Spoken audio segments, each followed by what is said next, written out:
Back again at PNC Park in Pittsburgh, PA, as the series with the Pirates ends and this D-backs road trip continues. A chance tonight to win the series before it's off to Cincinnati for 4 against the Reds. A wild ball game here last night that went 5 hours and 11 minutes. We'll see how both teams feel tonight in this Pittsburgh finale. It's Diamondbacks baseball on Fox Sports Arizona. And greetings from PNC Park in Pittsburgh. Welcome to the broadcast. Steve Berthew, Bob Brenly along the way. A tired Diamondback bunch, I'm sure, here today. After 5 hours and 11 minutes last night, it's a thin bullpen tonight for Chip Hale, so we'll need some innings from Robbie Ray. Zach Godley called up from Double-A Mobile to strengthen things back there, Bob. Chase Anderson goes to Triple-A Reno after his start last night. It was a long night here for everybody. Yeah, 5 hours and 11 minutes worth of baseball last night. Both managers exhausted all of their position players. Each manager had 2 relievers left at the end of that ball game, and because of the length of game last night, no batting practice on the field for either team today. This is a roster move you referenced. Chase Anderson option back to Reno to work on his fastball command. Zach Godley up here to give the D-backs a healthy arm in the bullpen. And the Pirates have strengthened their bullpen as well. Pedro Florimon, who had the walk-off hit last night, actually designated for assignment today. They needed to add a reliever. They do have their corner outfielders, Polanco and Marte. Marte, a big night last night. Boy, Marte, a big night last night. Seems like he has a big night every night against the Diamondbacks. In 18 career starts against the Arizona Diamondbacks, Marte's had at least 1 hit in every game. A .342 lifetime average against the Diamondbacks. They've got to figure out a way to slow this guy down, keep him off base in front of those guys in the middle. Couple of lefties matching up tonight. It's Robbie Ray for the Diamondbacks and Jay Happ for the Pirates. A trade deadline acquisition to strengthen their rotation. Rubber game and the Steel City Diamondbacks can win this series. First pitch is next on Fox Sports Arizona.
Is brought to you in part by Cox Gigablast. How will you live the gig life? By Lone Butte Casino. You're in for more winning moments at Lone Butte Casino. And by Jack in the Box. For a limited time, try the new Portobello Mushroom Buttery Jack with melted garlic herb butter. Well, Star Wars night on a Wednesday night in Pittsburgh, PA. The Diamondbacks and the Pirates. D-backs with a chance to win this series against the National League wild card leaders before it's off to Cincinnati later tonight for 4 against the Reds starting tomorrow. We'll have all 4 games for you on Fox Sports Arizona, but first a chance to win this series at PNC Park after dropping last night's 15-inning, 5-hour and 11-minute marathon. Zach Godley has been brought back up from AA Mobile to strengthen the bullpen. That's been busy here the last 2 nights. And Chase Anderson, who struggled in his start last night, has been optioned to AAA Reno. Your Arizona Ford starting pitcher for the Pirates, 32-year-old left-hander Jay Happ, acquired by Pittsburgh at the trade deadline last month from Seattle for a minor leaguer. Here's Diamondbacks hitting coach Turner Ward. A hard-throwing lefty with a slider and a changeup, a guy who really likes to keep the ball down in the zone. So, of course, like a lot of good pitchers, we want to do that. But, you know, for us, again, is try to get this something up that we can handle. Just the third start with Pittsburgh for Jay Happ. He has pitched for the Phillies, the Astros, the Blue Jays, and Mariners. So far winless in a pair of starts since he was picked up by the Pirates. Yeah, it was actually pretty good last time out against the New York Mets. Went 5 1/3, gave up 7 hits and only 1 run. Struck out 7 Mets hitters in that game. But his previous 2 starts against the Minnesota Twins and the Chicago Cubs, a combined 7 2/3 innings in the 2 starts. Gave up 18 hits and 11 runs. And with a left-hander out there for the Pirates, a slightly different look for Chip Hale's Diamondback lineup tonight. Yeah, Ender Inciarte out in left field. Nick Ahmed moves up into the second spot. Good numbers against left-handed pitching this season for Nick. Paul Goldschmidt at first base. A.J. Pollock cleaning up in center field today. Jared Saltalamacchia doing the catching. Jake Lamb at third. Yasmani Tomas out in right field. Chris Owings at second base. And left-hander Robbie Ray on the mound. These Pirates are tough customers here. They have won 16 of their last 20 at PNC Park, 40-19 at home this year. That's the second best home record in baseball, behind only the Cardinals. And Pittsburgh trails St. Louis by 5 in the National League Central. Ender Inciarte is the leadoff man for the Diamondbacks. Manny Gonzalez, our plate umpire. We are set to go on a gorgeous summer evening here in Pittsburgh, PA. Ender, 293 and 3 home runs.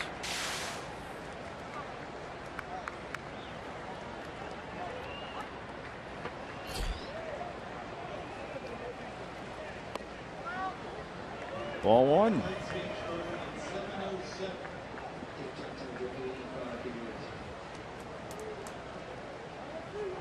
A comfortable 85 as we start this ball game along the confluence of the Allegheny, Monongahela, and Ohio rivers, where they all conflude. Where they conflude.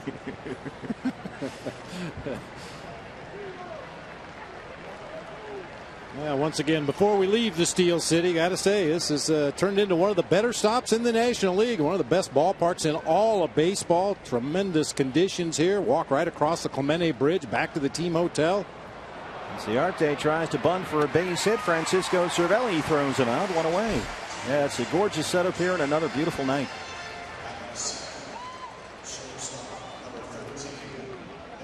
And because the Pirates are relevant, leading that wild card chase in the National League, the Stillers, as they pronounce it here, you know, they're going to be cranking it up here soon. And I think the Pirates are going to keep their fans this time. Usually when the Steelers start their preseason schedule, a lot of the fans that normally would come out here to watch the Pirates head on down to Heinz Field, just a few steps away. But looking for the postseason, I think the Bucco fans will be out here to the bitter end. Well, right now they're set to host the National League wild card game right here. Nick Ahmed, first pitch swinging, rolls it to Gung at shortstop. Quickly 2 down for Happ. And the Diamondbacks will head down the Ohio River to the Natty, as the kids call it, Cincinnati, where they are right now in a rain delay. So we are lucky to have nice weather here. 2 down for Goldie. And once again, we kept an eye on the San Francisco-St. Louis game last night. Tonight, it's Matt Cain for the Giants hooking up with Jaime Garcia of the Cardinals, a game that has implications to both these teams. You betcha. Goldie begins the day tied with the Marlins' D. Gordon for the Major League batting crown. He leads the National League in RBIs.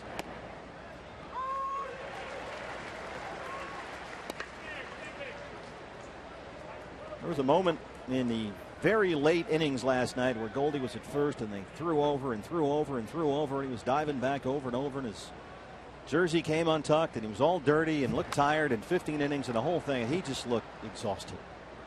And you think that's what 5 hours and 11 minutes of this does to you. Well, especially when you play at total alertness, 100% for every pitch of a ball game, it tends to take a little more out of some guys than it does other guys who maybe cruise through an at bat or two, or defensively aren't involved in a lot of plays over the course of a 5-hour and 11-minute game. But Goldie was right in the middle of everything. The 0-2 misses upstairs, a ball and 2 strikes. Goldie 1 for 8 in the series, a pair of RBIs. He walked 3 times in last night's 15-inning game.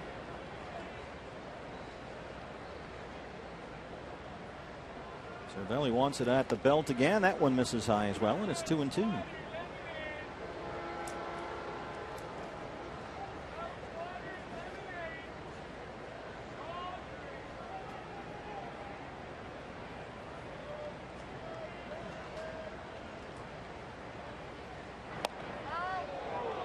Just missed away, full count. You heard Turner Ward talk about the arsenal of Jay Happ out there on the mound. A sinking fastball. He'll throw it on both sides of the plate, a little bit like Patrick Corbin in that respect. He's not afraid to come inside to righties with that fastball. The slider that he referenced, some people identify it as a cutter. At times it's a little bigger and looks like a slider. Other times it's a little shorter and sharper and looks like a cut fastball. Also has a straight changeup he'll mix in, and occasional curveball. Called strike 3. Manny Gonzalez rings him up. Jay Happ, a 1-2-3 first, just underway at PNC Park. Robbie Ray coming up next.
Ford starting pitcher for the D-backs. It's left-hander Robbie Ray. Tonight looking for his first win since July 7th. He's lost his last 3 starts, and no secrets from Mike Harkey here tonight. They need some innings. We need to start to go kind of deep for us today. I mean, with 15 innings pitched yesterday and a lot of our relievers that are going to be down, we need to start to give us innings, and hopefully he can step up to the challenge. Well, since his last victory July 7th at Texas, Robbie Ray winless in 6 starts, and this is the number that really concerns you tonight. He has lasted just 5 or fewer innings in 4 of those 6 starts. Yeah, many times it's the pitch count that catches up to Robbie Ray. We've talked a lot about the inordinate number of foul balls against him once he gets to a 2-strike count. Hopefully tonight he'll be able to be more efficient, get some quick, easy outs. Gregory Polanco, the right fielder, leads it off for the Pirates. Jake Lamb in a step or 2 at third. And that's ball 1. Polanco 261 and 7 homers.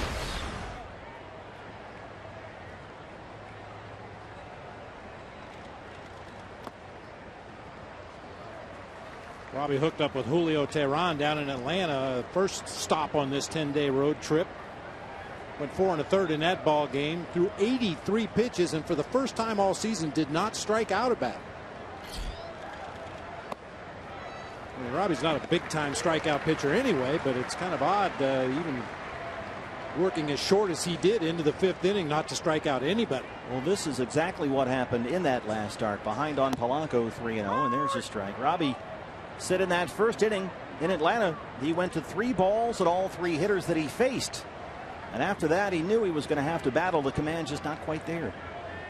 And he really did a nice job of limiting the damage against Atlanta. But the real issue was that he just could not get ahead in the counts. And he's behind immediately here, now 3-2 on Polanco.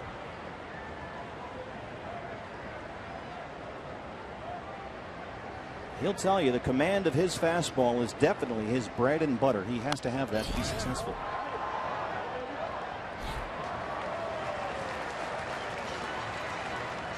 And already, Polanco's worked the count full. He's fouled off a 2-strike pitch. And Marte is on deck.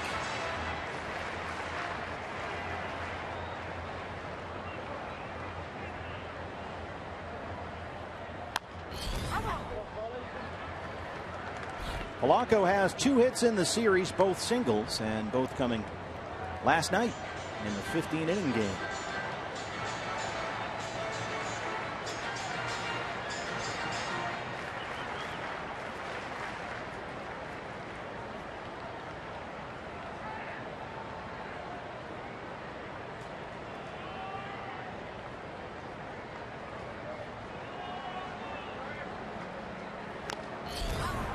Strikes out Polanco. There's your strikeout, Bob. 1 down in the first. Making amends. The lineup for Clint Hurdle's Pirates tonight. You've seen Gregory Polanco at the top of the lineup. He'll be on right field once again. Starling Marte, that guy who showed you in the open what he's done against the Diamondbacks. He'll be out in left field with Andrew McCutchen in center field. Aramis Ramirez at third base. Jung Ho Gung at shortstop. Francisco Cervelli doing the catching. Michael Morse getting the start at first base tonight. John Rodriguez at second base, and Jay Happ, the lefty, on the mound. First pitch to Starling Marte. Misses. It's a ball 1-1. 284 and 14 home runs. Got that 14th homer last night. It was his first since July 1st. I mentioned earlier that in all 18 games that Marte has played against the Diamondbacks, he's had at least 1 hit. He's actually had a total of 27 hits in those 18 games. This was Starling Marte last night. Off Chase Anderson. Deepest part of the ballpark. Left center field. 2-1 to Marte.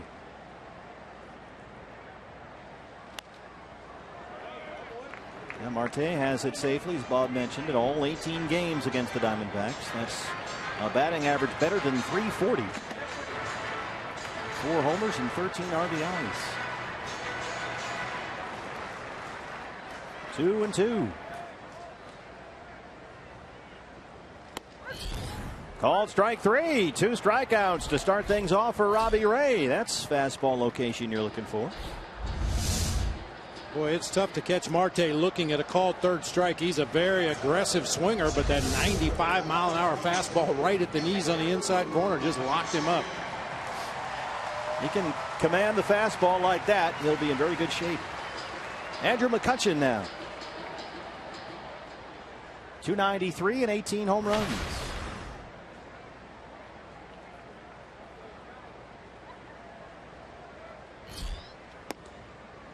Strike 1.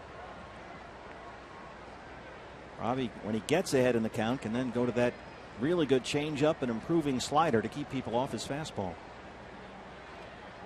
But hard to do that when you're behind. Ball and a strike. McCutchen, a pair of hits in the series, both singles, both last night.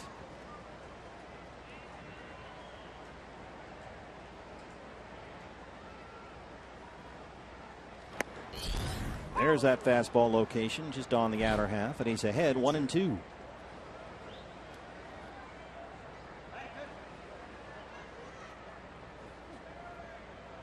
Diamondbacks have the overshift on. They overload the left-hand side. Missed at 96, 2-2. There you see Goldie all by himself on the right of your screen. Just about where he was when he made that terrific double play last night. A rocket off the bat of Gung, and they double off McCutchen. Missed away, and it's full, 3-2. So he's gone to a full count on 2 of the first 3 here tonight.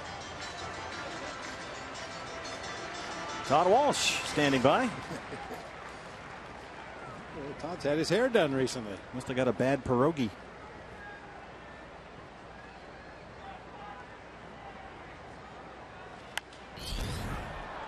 That's in the seats. I will have to say that I am equally excited about Star Wars night here at PNC Park as I was about Star Wars night at Chase Field. It is hard for you to contain your enthusiasm, I've noticed. It seems a Wednesday doesn't seem like a Star Wars day. It seems more like a Saturday thing or a Friday. Yeah, I walked around the concourse a little bit before the ball game, and at Chase Field, I will give props to the D-backs fans. They get into it. A lot of people come in costume, and not so much here. Well, let's go back to the Wednesday deal. Doesn't feel very Star Warsy here tonight. 20th pitch of the inning from Robbie Ray. This is inside. He almost hit him. A 2-out walk to McCutchen. Take a look at the Diamondbacks around their left-hander. Our mid-first bank starting defense. In outfield of Inciarte, Pollock, and Tomas left to right. The infield will be Jake Lamb and Nick Ahmed on the left side with Chris Owings and Paul Goldschmidt on the right side. Jared Saltalamacchia doing the catching tonight for left-hander Robbie Ray. It is 85 degrees and a little muggy here. It's turned into a nice night, but it was a hot day. So maybe just too hot to get all dressed up. Yeah, I guess so. It's a little warm in those Boba Fett costumes. Aramis Ramirez. Yeah, see, not quite embracing the theme. Oh, there you go. Obi-Wan. Obi-Wan's going to need a shower after this game.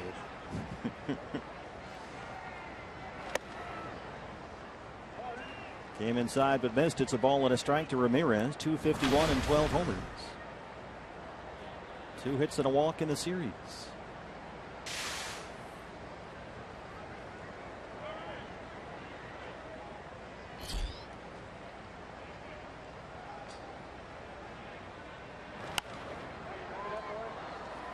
Another nice crowd here at the ballpark tonight. Pirates have really been packing them in here.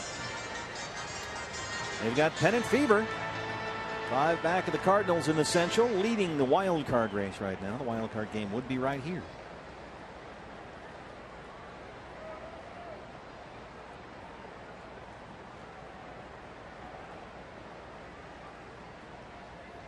There goes McCutchen. He got a great jump. Ramirez, though, fouls it off.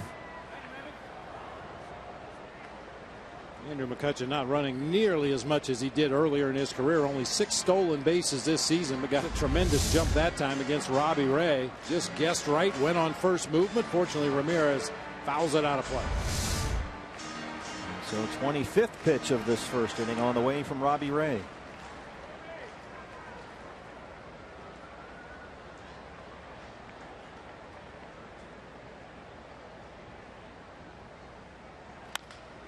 Fly ball left field. Inciarte backing up at the track at the wall, and he runs it down. Ender Inciarte, what a grab. And he keeps it scoreless here in Pittsburgh.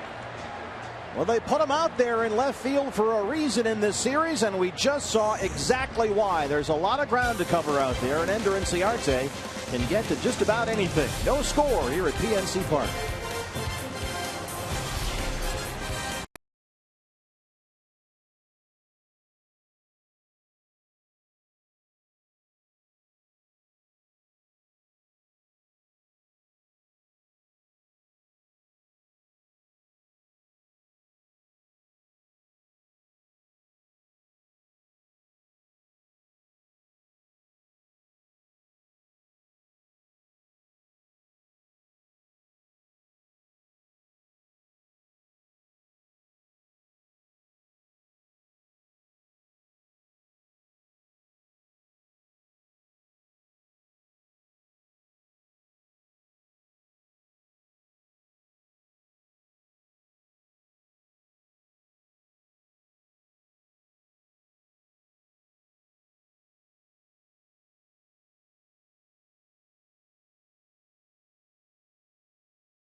Over the head of Ender Inciarte that almost certainly would have scored McCutchen if it had reached the wall, Bob, but Inciarte runs it down. Boy, playing very shallow out there in left field, as you mentioned. That's why Chip Hale made the switch in this series. Initially, David Peralta was in left field, Ender Inciarte in right for the first game of the series. Chip had further considerations and decided to flip-flop them, and you're exactly right. That's why Ender's in left field in this ballpark. It's a deep left and a short right here at PNC Park, and so that strategy has already paid off for Chip, and A.J. Pollock leads off the second against Jay Happ. It's A.J. versus J.A. here. Or Jay as he goes by. 1-1. Pollock 312 and 12 home runs. And he is tied with Bryce Harper for the National League lead in runs scored. A.J. has scored 14 runs in his last 9 games. But tonight in the cleanup spot. Now, how many hitters in baseball can go from the leadoff spot one night to the cleanup spot the next night? Amazing, isn't it? It really is. And all the while, you know, moving around the different spots. He's in the 2-hole. He's leading off. He's batting fourth. He's got a 10-game hitting streak. It doesn't affect his offense or his defense. I think that speaks to the fact if you're a good hitter, you can drop them anywhere in the lineup and they're going to do what you expect them to do. A.J. batting .386 during his 10-game streak, including 8 extra base hits. He is red hot. Swings at the 3-1 and hits it into seats.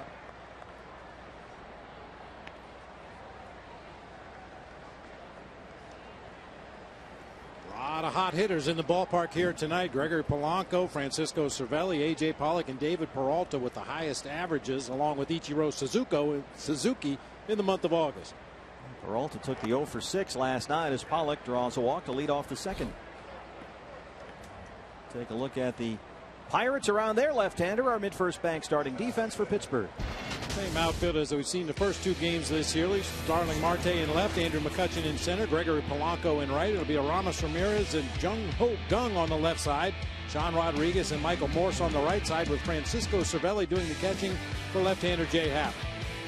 And the Pirates will maintain their overshift on the left-hand side against the catcher, Jared Saltalamacchia. 202 and 4 homers. And Wellington Castillo caught all 15 last night, so Salty gets a start behind the plate. I asked Dave McKay about Jay Happ on the mound for the Pirates tonight. Could you run on him? And he said he's a tough character. He has what they call a Bach move. He's very close to that 45-degree angle when he steps and throws to first base. But he said he is one of those guys that makes up his mind relatively early. He's either going to throw to first or he's going to throw to home. Some left-handed pitchers can lift that leg up in the air and read the base runner. Happ is not one of those guys, and Dave McKay said we just have to guess right when he's going home. 1-0 on Salty. Next stolen base for A.J. Pollock will be number 30 on the year. Steve Carlton was the master of that. He would lift that right leg up in the air and just ever so slowly hang in the air and wait to see what the runner at first base was going to do, and still be able to execute his pitches to home plate.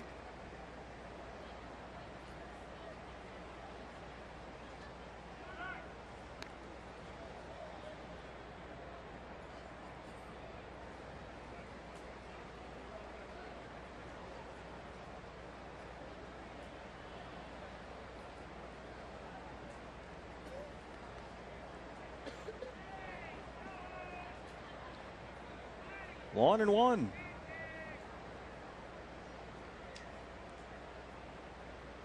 AJ keeps taking these little baby steps towards second base as Happ is just set staring at him, almost daring him to throw over.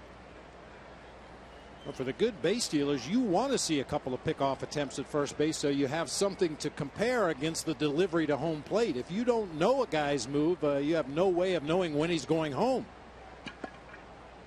2-1. AJ holds. Salty fouls it off. 2-2.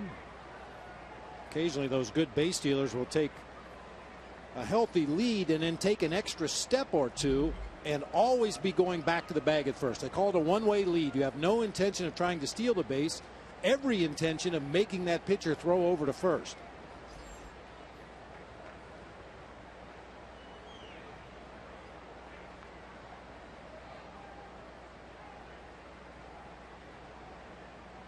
AJ holds again. That one misses inside. It's a full count, 3 balls and 2 strikes. So he walked Pollock to lead off the second. And now he's gone full on Saltalamacchia with Jake Lamb on deck.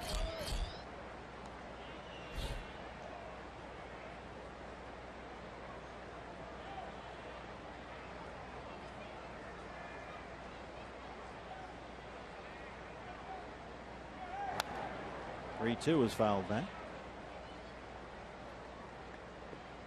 Salty batting .280 from the right-hand side this year. He's a switch hitter and does have a home run from this side, but only 25 at bats. He spends most of his time batting left-handed. We talked a lot about Salty lately and the quality of at bats. More often than not, he'll get to a full count. He'll foul off the borderline pitches. There's that creeping lead that AJ keeps taking. He holds there, and again it's fouled off. Yeah, Salty, Bob, has had pinch hit singles in 3 straight games now. And he's hit safely in 4 straight overall.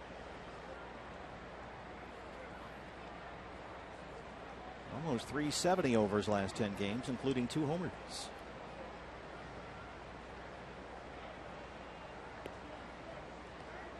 We'll do it again on 3-2.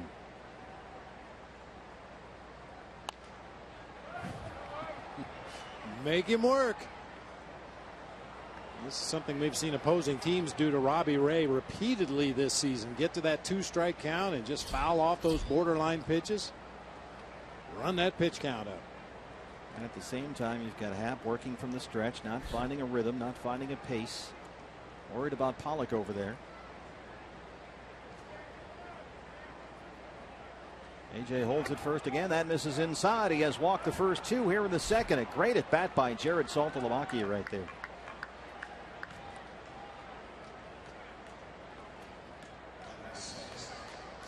So before the at bat of Jake Lamb, let's take a look at our Valley Honda keys to the ball game tonight. Stick to the game plan. Chip Hale was really happy with the first 2 innings in the game last night against Francisco Liriano. Not so much the next 5 innings when the Diamondbacks went down with no hits. Stick to the game plan and keep the crowd out of the game. Last night they took the crowd out in those first 2 innings, but when the Pirates crept back into the ball game, the fans got right into it again.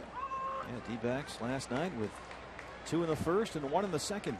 Strike 1 to Jake Lamb, 271 and 5 home runs. 1 for 8 in the series. The 1 hit was his homer here Monday. Right into the first row of seats in right center. 0-2. Chip was saying about that game last night, the first 2 innings he was really pleased with the offense, and they laid off those sinkers down in the zone. They laid off the sliders down in the zone. They made Liriano get the ball up, and when he did, they hit him. But then from the 3rd inning on, he didn't give up a thing, and the Diamondbacks started to chase. At one point, Liriano retired 10 straight between the 3rd and the end of the 6th.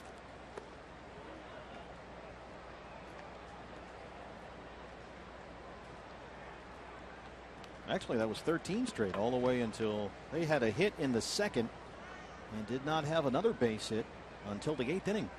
13 straight set down by Liriano. 1-2 on Lamb. Up the middle.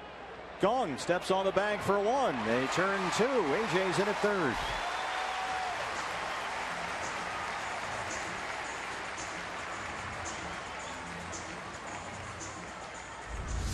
No shift. This probably gets through into center field for a base hit. Bounces it right over the mound, back up the middle of the field, but Gung right there to make the play unassisted at second and fire on to Michael Morse at first to complete the double play. So Pollock at 3rd, 2 down for Yasmani Tomas. Tomas 296 for the year now, 7 home runs. And was 1 for 7 during last night's marathon. And he was very aggressive early in counts last night, often swinging at the first pitch. Does it again here, and it's in the seats.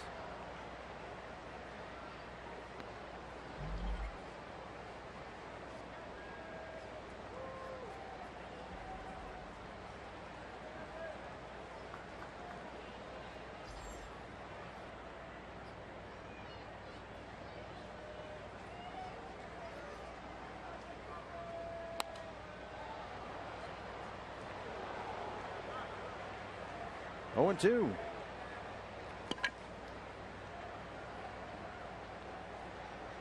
Yasmani 313 and 5 home runs in the first half of the year. But he has slumped during the late summer. He's batting about .240 since the All-Star break.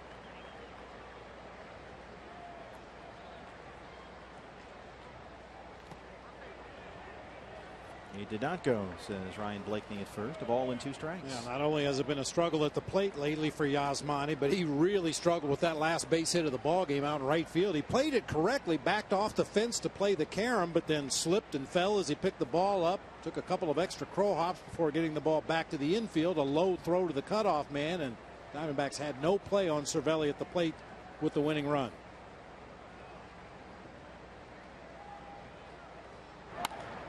A bouncer to Morse at first. So the Diamondbacks have first and second, nobody out, and they cannot get a run across. We are still scoreless in Pittsburgh.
And tomorrow the D-backs continue this road trip. We're in Cincinnati and Patrick Corbin is on the mound against the Reds. Coverage starts tomorrow at 3:30 p.m. in the afternoon. p.m. the whole thing. Diamondbacks live pregame show right here on Fox Sports Arizona. First of 4 against the Redlegs, Corbin and Lamb. So a potential Lamb-Lamb matchup. Good, yeah. Anything could happen. You have a whole flock, right? Flock of lambs. Better than a flock of seagulls. Jung Ho Gung, 285, 10 homers. He homered here last night. There's a strike going along. The first hitter to play the major leagues after coming over from the Korean baseball organization. And quickly down 0-2. I was talking about Gunn last night and how he tries to look off the pitcher. No hitter wants to stand in that batter's box and just stare at the pitcher on the mound. Well, Gung had a habit before I mentioned it, and he's not going to do it again. Nice going. It always works out. It does. He would look out toward the right field foul pole a couple of times as he was waiting to take his at bat. Went down and got that one against Josh Colmetzer. Kept it fair. That's his 10th homer of the season, 6 since the All-Star break. There he had a little peek down that right field line. It hit him. Ahead in the count, 1-2. Tries to come inside and hits Gung to lead off the second. That hard back foot slider, unfortunately, this time hits him on the bottom of the left shoe. There's a heel. 16th time that Gung has been hit this season. Francisco Cervelli. He caught 15 innings last night and scored the winning run. Tied a career high with 4 hits. He was 4 for 7. And back in there tonight.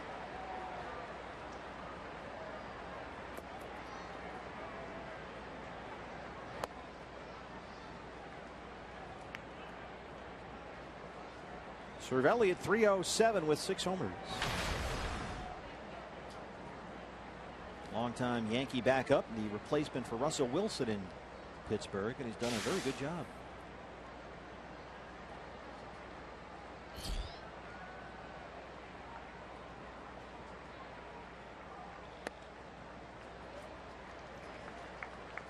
And Clint Hurdle said this is the guy they profiled going into the offseason. They wanted to go out and get Cervelli. They believed he could be a starter here.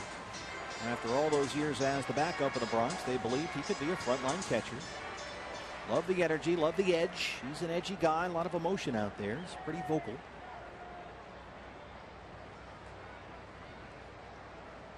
Robbie behind 2-0.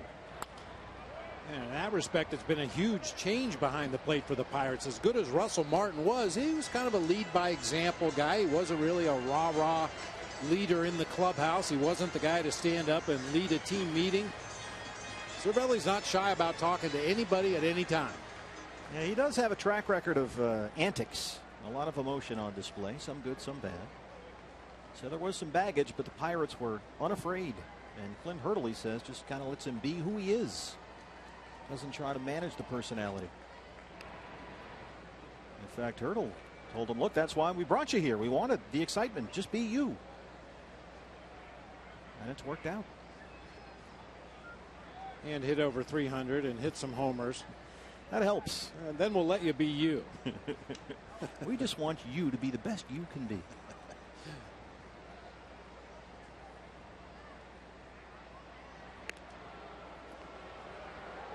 But if that you starts hitting 200 and not driving the ball out of the ballpark, then we may have to work on that personality a little bit.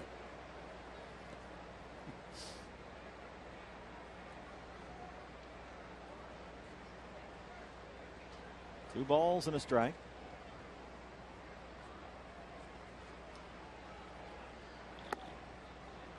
On Bluss for second, but holds, and now Robbie's behind. 3-1. He had 2 full counts in the first inning. Now a 3-ball count to Cervelli after hitting Gung.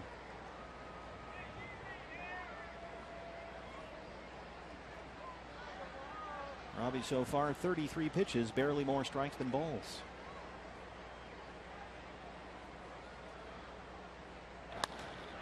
This is a base hit into right center. Gung will take the turn and head for third.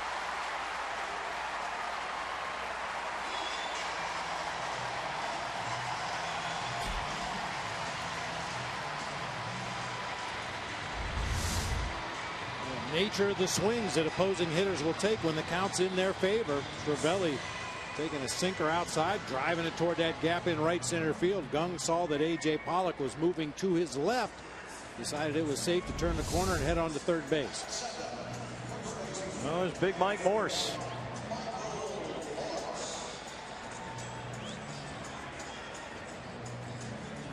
.218 and 4 home runs. Had a pinch hit single last night, grounded out, or that was Monday, grounded out in his only at bat last night. 4 for 17 since arriving here in Pittsburgh. No Pedro Alvarez, who sits against the lefty Ray. So it's Morse at first. 2 on, nobody out.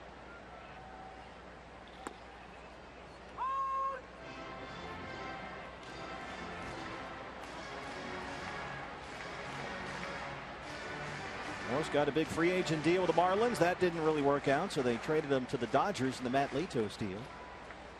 And the following day, LA sent him here to the Pirates for Jose Tabata.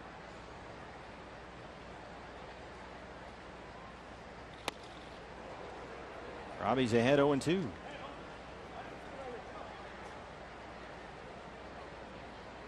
Morse won a ring last season with the Giants.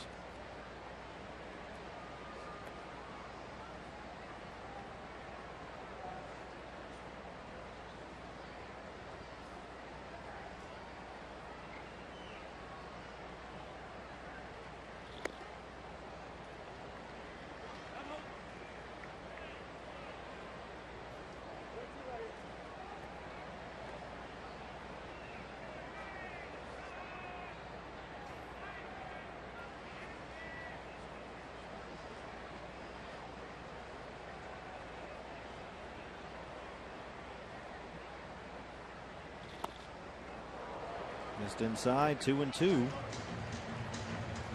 Robbie Ray since his last win, which came in his final start prior to the All-Star break. 0-4 in 6 starts. The ERA just over 5. And the Diamondbacks in those 6 starts are 1-5.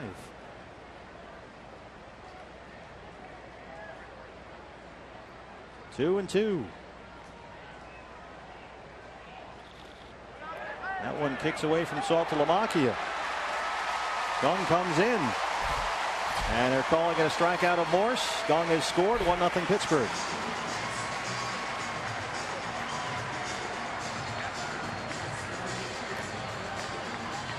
Strikeout and a wild pitch. 1-0 Pirates.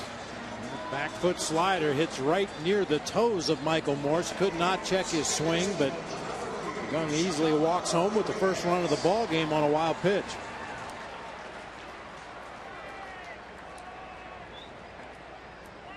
And Cervelli moves into second. 1 away for Sean Rodriguez.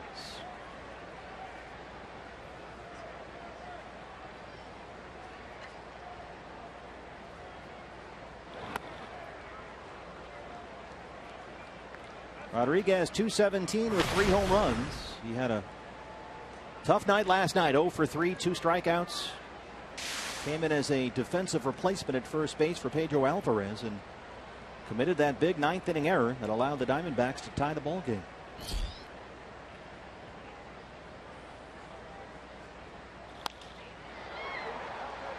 Oh, and 2. Well, in Rodriguez's defense, it was a bullet hit down that way by Goldie. And many times when a right-handed hitter drives the ball hard to the opposite field, it catches those infield defenders by surprise. Same thing with a left-handed hitter that drives the ball to the left side of the field with authority. It just gobbled up Rodriguez down there at first base.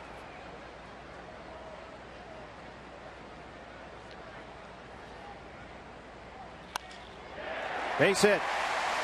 Cervelli is being waved home. Tomas fields the ball in right center. RBI for Rodriguez, and it's 2-0 Pirates.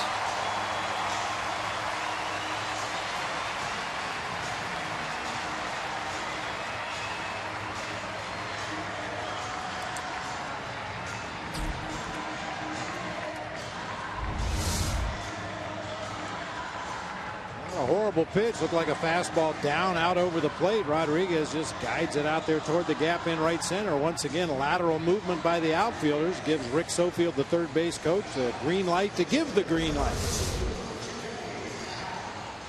So Rodriguez at first, still 1 out. Jake Lamb will come in at third. Here's the pitcher, Jay Happ.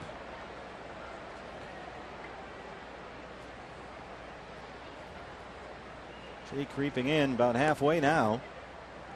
Happ pulls back and looks at ball 1.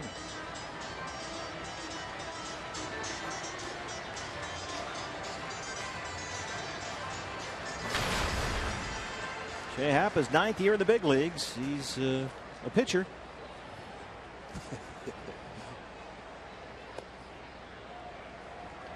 From Peru, Illinois. Pitched at Northwestern, in fact. 3rd round pick by the Phillies back in 04. So this is one of those at-bats that'll make you pull your hair out as a pitching coach or a manager. They're trying to give you an out. They're willing to record the second out of the inning here. All you got to do is throw the ball over the plate. Might as well do it in one pitch instead of going 2-0 on the pitcher, maybe running a few more pitches up there. Get him out. He's trying to give you an out.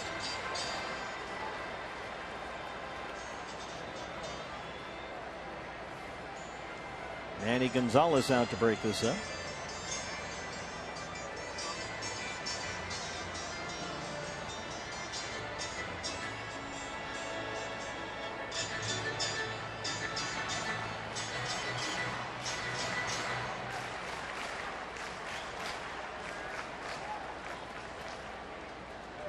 Jake Lamb will stay put halfway in from third. The 2-0 gets the bunt down. Back to the mound. They have a play at second. Robbie Ray's throw toward right center, but a nice play there by Nick Ahmed to hang on and get the force on Rodriguez. They eliminate the lead runner. Bunted it right back to the mound. Could have done this on the first pitch, but Robbie Ray gets to it quickly. His throw leads Nick right back into the runner, but he's able to stretch out there like a first baseman and get the out at second. 2 down for Polanco now with Happ at first. Polanco struck out to lead off the ball game for the Pirates.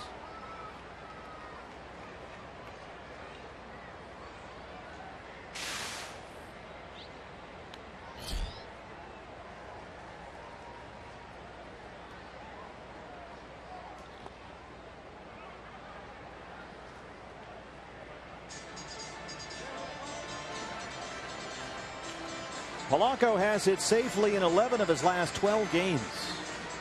And during that stretch, he's batting about .380 with 3 homers.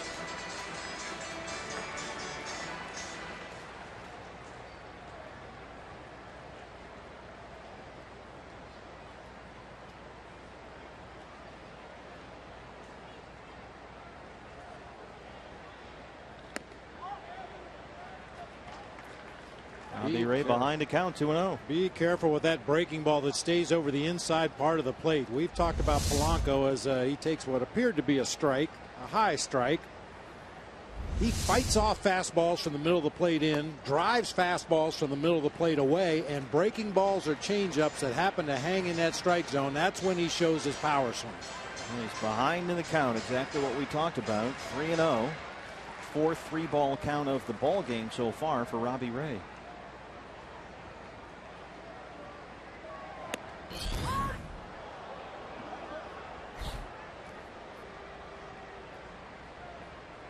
And only through 1 2/3 and already about to throw pitch number 50.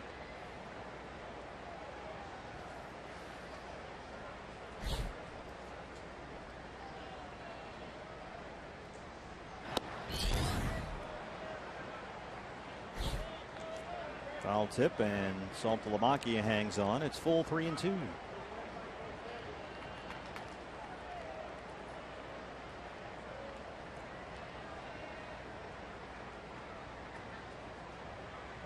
There goes Happ from first. Polanco shoots it into left center field, and that's headed toward the North Shore notch. And Jay Happ is being waved home. He will score the third Pirate run, and it's 3-0 Pittsburgh.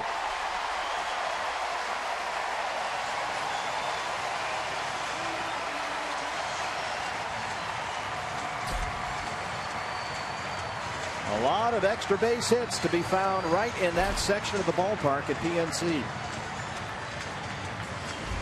About Polanco, when he gets a fastball out over the plate, he drives it the other way, which is exactly what he does here. Gets a fastball down and out over the plate and splits that gap in left center field. Jay Happ not used to running the bases, period, but trying to score from first base. We'll see if this takes something out of him. Need to turn it on a little bit between third and home plate there as that throw got back into the infield. D-backs down 3-0 now. Polanco at second, 2 outs for Starling Marte, who struck out looking his first time.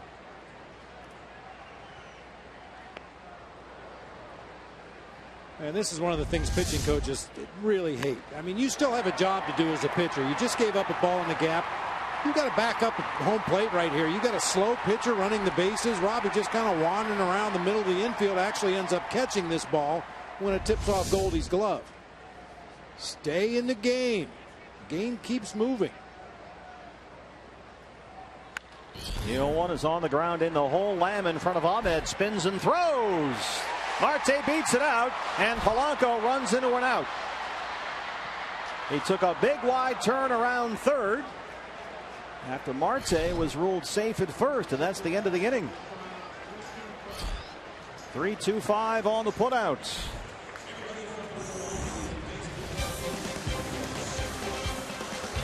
But the Pirates get 3 in a second, and they lead the Diamondbacks 3-0.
The Pirates 3-0. And joining us on the telephone right now from Japan is Luis Gonzalez. Gonzo, it's 9 in the morning there. Is that right? Yeah, good morning, guys. How you doing? I'm doing good. We've been able to see about 5 games up here in Japan. It's been a great trip for the Diamondbacks. Derek Hall, Tony La Russa was here for a while, Randy Johnson, myself, Josh Rawich, and Mac Hayashi, our international scout here. It's been a lot of fun. We've been able to do a lot here in the last week. And what has been the goal, Gonzo, with all the meetings and the tour? I think for us to lay a ground here for international players to see us as put face with the team, and of course with Randy here, it's like walking around one of the Beatles. So a tall Beatle. It's just an opportunity for us to go out there and meet with all the officials and let them know that the Arizona Diamondbacks are for real and we're a legitimate big league team, and that we want to lay our ground here and let the fans know who the Diamondbacks are. And how have you been received by the Japanese baseball officials? Oh, it's been incredible. I mean, last night, when you guys were asleep last night, Randy and I were able to throw out the first pitch at the Tokyo Dome, and I was the one catching it, so I could just tell you firsthand that he still has a little bit of zip on that fastball. So have you seen some players over there, Gonzo, that you think might be soon to make their way over here to the States? Yeah, there's a couple legitimate guys here that are really good. There's a right-hand pitcher named Otani who's a real good pitcher that everybody's been talking about. Maeda's another pitcher that people have been talking about possibly coming to the States. I like a center fielder. His name is Yanagiti, I think his name is, from the Hawks. He's a great player too, a center fielder. He's a left-handed hitter. He hits to all fields with good power. And, it's just exciting to see some of the different styles and players. I think the highlight of my trip was being able to sit down with Sarah Hara-O, Randy Johnson, myself, and Tony La Russa, and just talk hitting with him. I don't know what Randy was doing in that meeting talking about hitting, but it was fun for us to sit there and just spend some time with him and his different approach to hitting. Gonzo, what's been the biggest difference in your observations for you? I don't know, you've been there before, between Japanese baseball at its highest level and the major leagues here in the States. I think it's more of the style of hitting. I think more of the Japanese guys running out of the batter's box, where they get some pretty good pitches that you would think that they can hammer in the States that would be hanging breaking balls, that these guys are basically running out of the box and they just miss them. But what they do well is they hang in there and they foul off a lot of pitches, and pitch counts tend to get a lot higher because they're those pesky type hitters that keep fouling balls off. Well, that's kind of been hurting Robbie Ray here in Pittsburgh tonight, Gonzo. Once again, the Pirates, he gets to a 2-strike count, but just can't seem to put the Pirate hitters away. He gave up 7 foul balls in the first inning alone. Yeah, that's one of the things that if you don't have that dominant out pitch or something that you can avoid the hitter from keep fouling pitches off, that's been one of the things here too, that you need to try to put those guys away a lot earlier instead of nibbling around the plate and trying to get them to hang in there. Gonzo, you guys have been over there about a week or so, right? When does the trip wrap up? Well, we're expected to fly out at 1 in the morning today, so we'll be leaving today and land yesterday back in the States. Boy, am I confused. It all makes sense to Gonzo. That's right. That's right. Well, Gonzo, thanks very much for checking in with us, and enjoy the rest of your trip. It was great to talk to you. We'll see you soon. Okay, guys. See you back in the States. Diamondbacks spanning the globe here, baby. Yeah.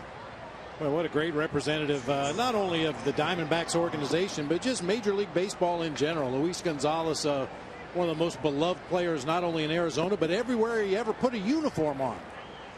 So I can't think of a better representative of the organization to send over there to Japan than Luis Gonzalez. Well, Robbie Ray with a 1-out single down the left field line. Still at first base with 2 down now for Nick Ahmed.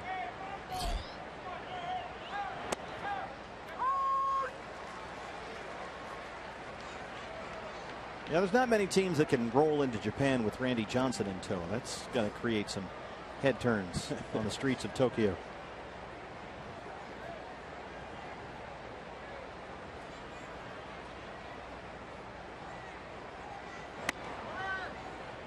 One and one.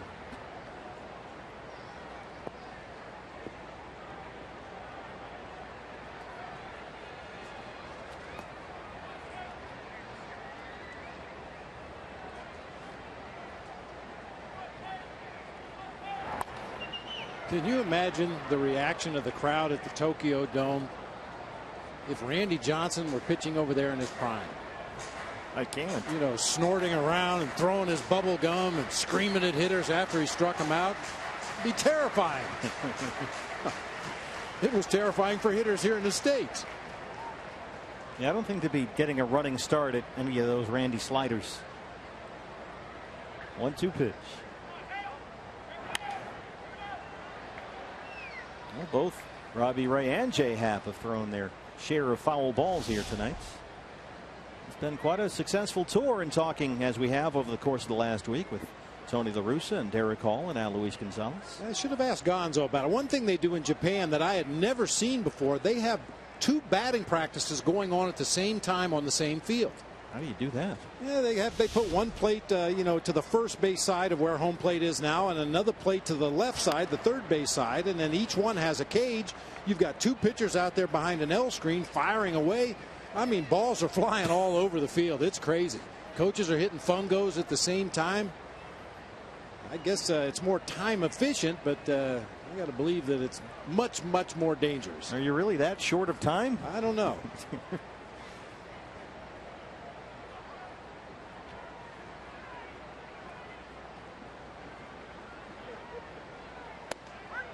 Called strike 3. Jay Happ brings up Ahmed to end the third, his second strikeout. Diamondbacks trail the Pirates 3-0. And there's a picture of our Japan contingent. Diamondbacks spanning the globe, but they're losing here in Pittsburgh 3-0.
With his Darth Vader outfit and his hot dog cannon, just missed the booth, and we're about 6 flights up. I mean, that thing has got some serious firepower. Although it seems like, Bob, every 4th or 5th one is a dud and goes about 3 feet. Yeah. Here it comes. I initially thought maybe the parrot was upset with us for getting Derek, the #1 vendor in Major League Baseball, over their mustache guy, but I think we're good. By the way, I ran into Mustache. Oh, did you? We didn't talk. No. It was one of those deals where you're walking down the hall, he's coming the other way. Nothing. That's too bad. Pasadena. Andrew McCutchen leads off the third. It was mostly my fault. I didn't want to start trouble. You know me. Well, you know what I said the other day about the mustache guy. Now you know how Paul Goldschmidt felt a couple of years ago when Andrew McCutchen stole the MVP from him. See, that comes around. Karma. 1-0 on McCutchen.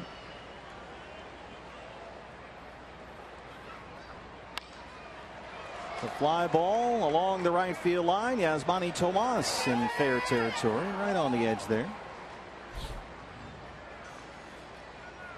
Hey fans, it's now time for you to tweet your strongest fan photo. Use hashtag AZDataStrongFan, and you just might see yourself in an upcoming broadcast brought to you by T-Mobile.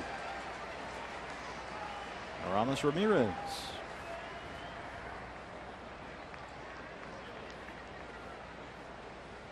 By the way, I should mention that our friends at the Arizona Fall League announced today that Andrew McCutchen, along with Chase Utley, have been elected into its Hall of Fame. Chase Utley may or may not about to become a Dodger, but McCutchen's not going anywhere here. Fall League Director Steve Cobb said it's an honor to welcome both players to the Arizona Fall League Hall of Fame. And Paul Jensen, who does such a great job along with Steve Cobb in managing the Fall League schedule in the Valley back home, tells me they do hope to honor both players at Fall League games this year. Nice. Last year, Dustin Pedroia was inducted. Something for you fans to keep an eye out for the night that those guys are inducted into the Fall League Hall of Fame. You definitely want to be there. 1-2 on Aramis Ramirez.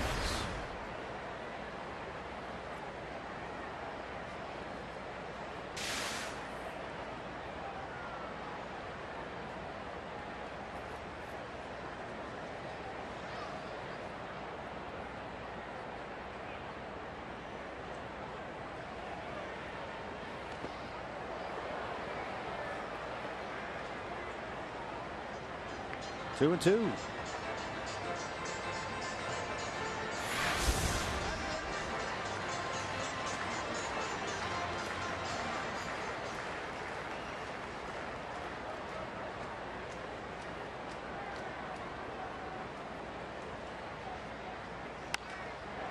High fly ball to left. Easy play for Ender Inciarte.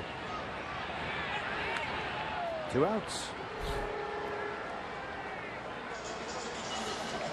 Brings up Jung Ho Kang. Kang was hit by a pitch and scored a run his first time up.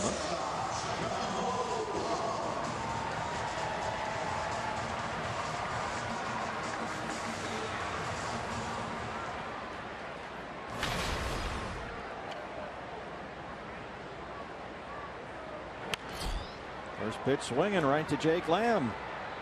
So a nice quick 1-2-3 third inning for Robbie Ray. Diamondbacks trailing 3-0.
August 24th through the 27th.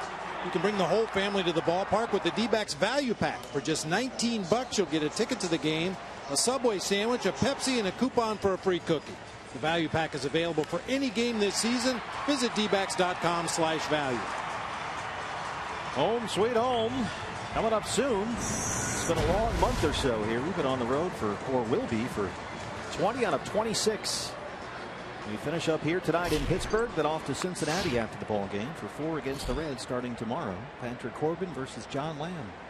All 4 games for you right here on Fox Sports Arizona. Goldie leads off the 4th. He struck out looking his first time up. Also, that Cardinal series, when we get back to Chase Field on Wednesday, we're going to have our feature on the catchers. Oh, another catcher show. Yeah, you can't. What do you have that in your deal or something? You can't do it all in 1 or 2 or 3 games. You could really do a whole season highlighting the catcher. You mean we don't already? 0-2. I think Grinder, Kelly Stinnett's going to join us for that telecast. We'll keep a close eye on those catchers, because that's where it all starts. That's the nerve center. That's where it all happens.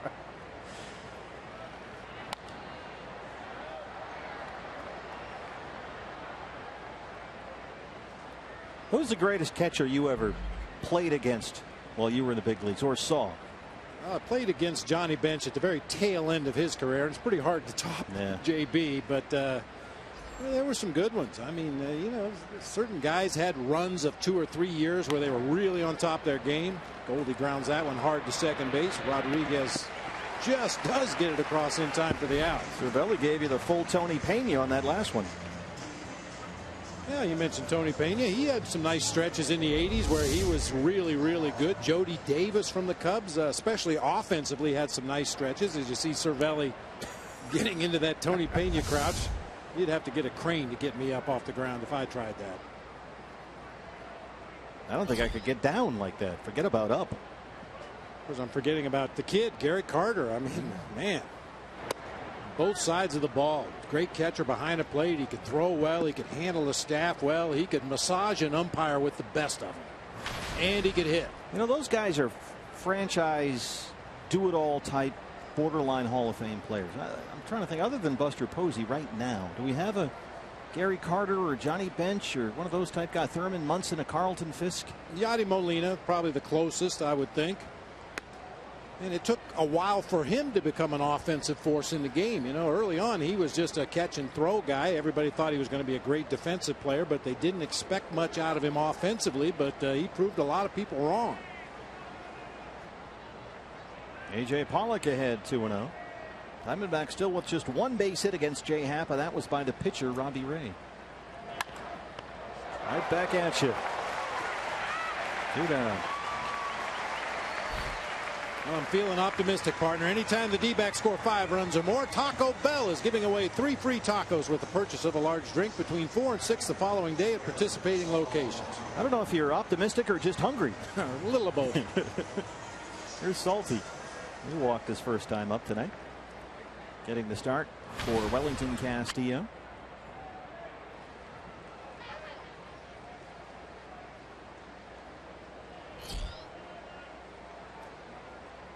Now, Salty's really proven to be a nice pickup. It's now been 36 games with the Diamondbacks, and he's done a good job. He's hitting .242. He's got 6 doubles, 3 homers. He's starting sporadically. He's been a good bat off the bench lately. He's contributed a great deal.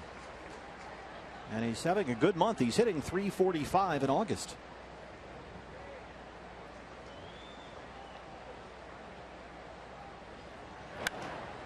Here's a high fly ball to left field. Marte has room in front of the warning track. That's 5 in a row set down by Jay Happ, who leads it 3-0.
I mean, Goldie, I remember saying that he took kind of a step over on that play right before it happened, and what a heck of a catch right there to save the game and to be thinking and turn around and throw it to me.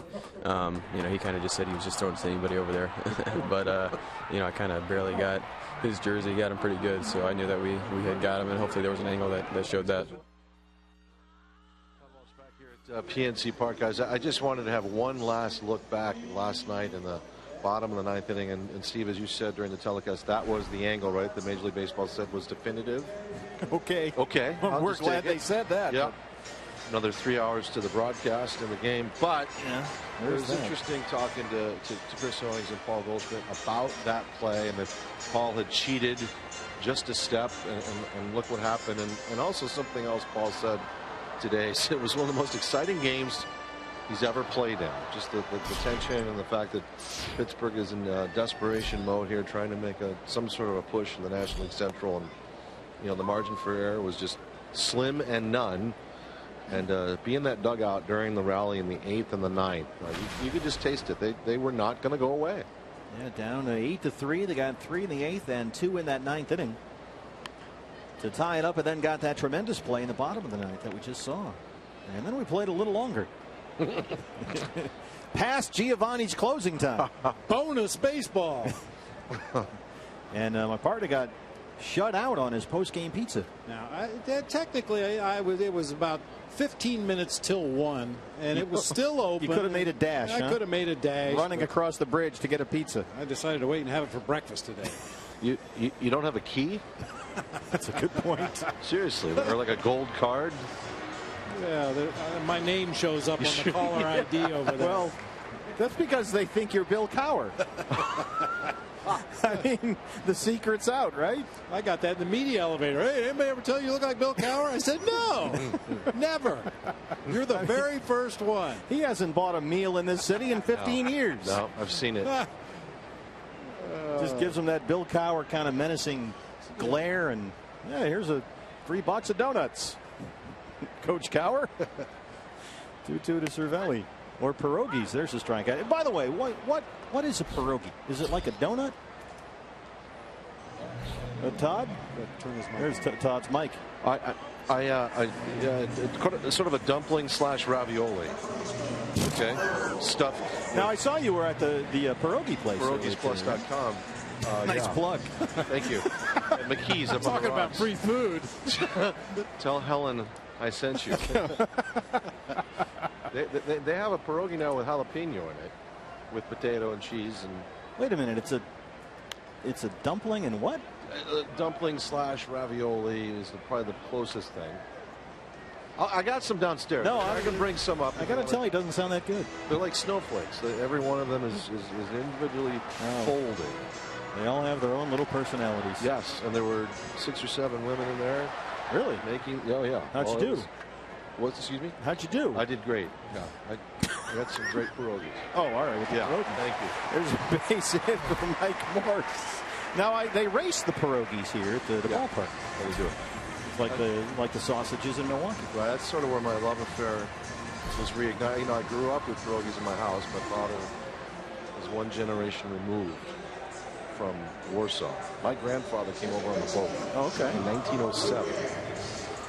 I kid you not. Ellis Island, the whole 9 yards. And my dad had to eat pierogies and pumpernickel every night, and my mom would make us something else.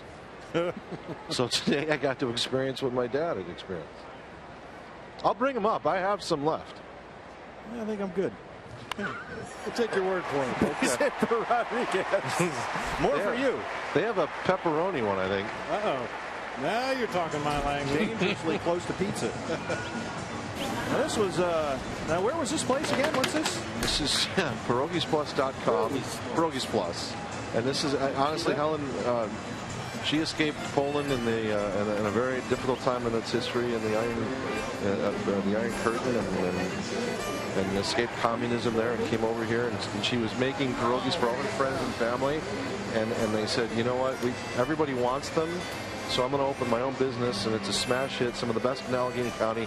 Matt McConnell, your counterpart, Oh yeah, with the Coyotes, former voice of the Pittsburgh Penguins, has these shipped to his house at pierogiesplus.com. Another plug. Doing my best. You cut yourself a pierogi deal, Yes, apparently. I did. Nicely done. Here's Jay Happ. Well, it looked like quite a meal, I have to say that. There's nothing like stuffed cabbage in the morning after a 5-hour ball game. I've always said that. All right, well, you know a woman, you know a guy. So we got pizza and pierogies covered here? We got it covered. All right. And Bert knows the cookie guy. Oh yeah, I went to the bakery because I screwed up yesterday and didn't get the cookies. We played 15 innings. Well, we got this great bakery right next to the hotel, so BB likes the peanut butter one, so I stopped in on the way over. There's one right there. You're probably full of pierogies. Well, the circumference of your cookie is. Oh yeah, it's like a manhole cover. Yes. Well, Happ gets the bunt down by Goldie. Robbie Ray has one play. CO covers, and they move the runners along. 2 down in the 4th. It's a festival of food here in the Berg. Yes, it is.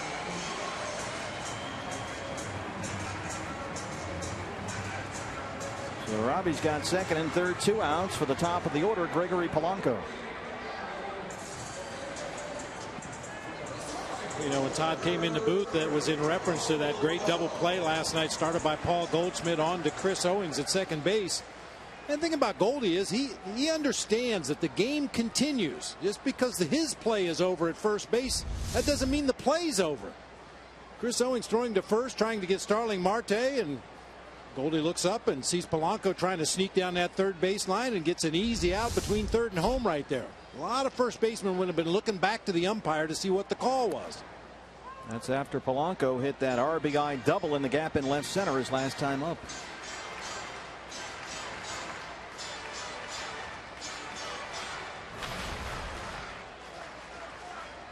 Mike Morris is at third. Sean Rodriguez at second.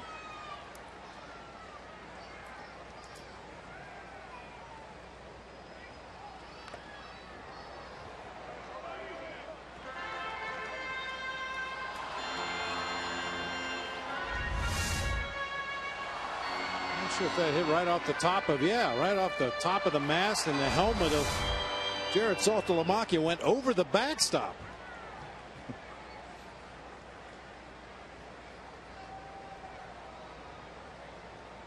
Oh, 0-2. Just does get a piece to stay alive.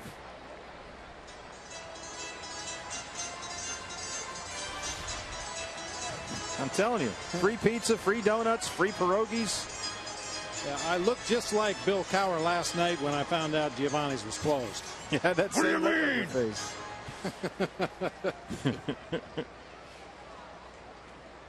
Well, they spelled your name right and everything. Yeah, how about that?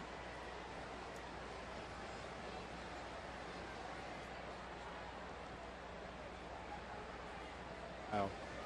Bill Cowher is one of those NFL coaches that had the personality that fit the city perfectly. Yeah, like Bum Phillips in Houston, or one of those guys. The cerebral Bill Walsh in San Francisco. Yep. Bounced over the mound. Ahmed has it right at the second base bag, and he throws out Polanco as Robbie Ray strands 2 through 4. Diamondbacks trail at 3-0.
Sports Arizona is brought to you in part by Card Power from Arizona Federal Credit Union.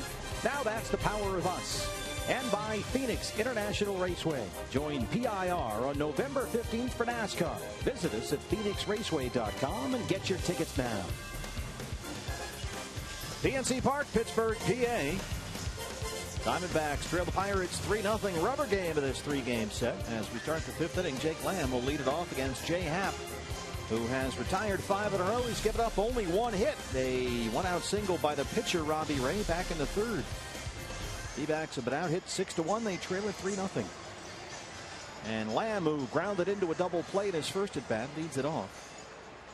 And Jake has had very few opportunities to face left-hand pitching this year, 6 for 27, including a homer.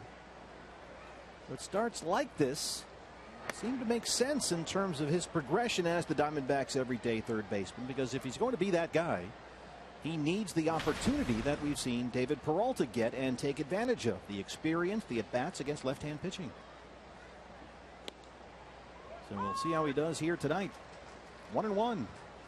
Yeah, and this would seem to be a good night to do it. You look at Jay Happ's splits this year, and he's not really that effective against left-handed hitters. They've hit him for a 310 average. Righties hitting 281.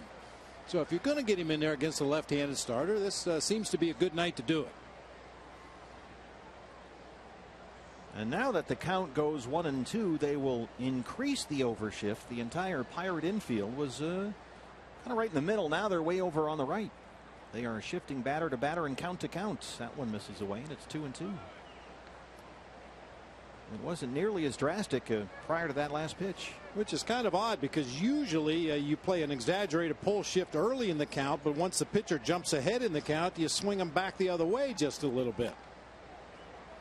I think that perhaps speaks to how Happ is going to try to get Jake Lamb out, and they figure he's still going to hit the ball to the right side of the field.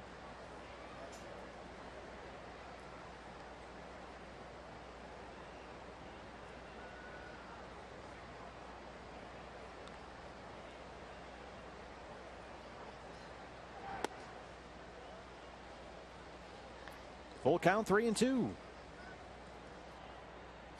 Happ has walked 2 tonight. Walked Pollock and Salty back-to-back to lead off the second. He's got 2 strikeouts.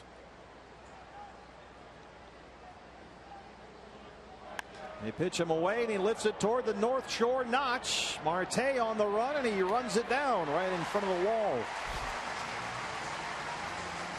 Bidding for an extra base hit. That's the place to put it.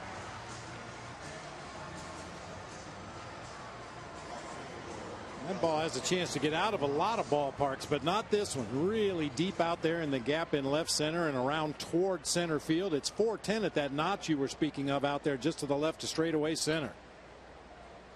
What do we got going on in the bullpen out there tonight? I think they tied some toilet paper to a fan. More bullpen hijinks.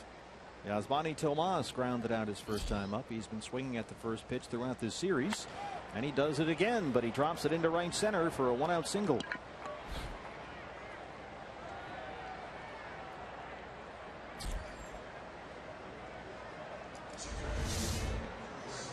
Really hyper aggressive in this series. Takes a pitch down and in. That inside out swing produces a little looper out there.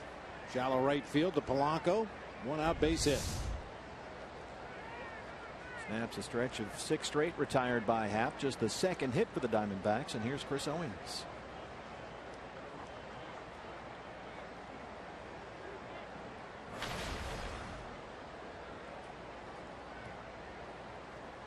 CO had a double Monday night, 2 for 11 in the series.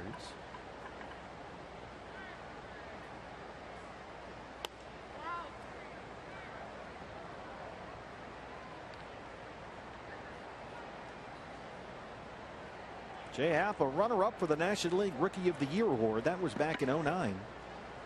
Lost a close vote to the Marlins' Chris Coughlin that year.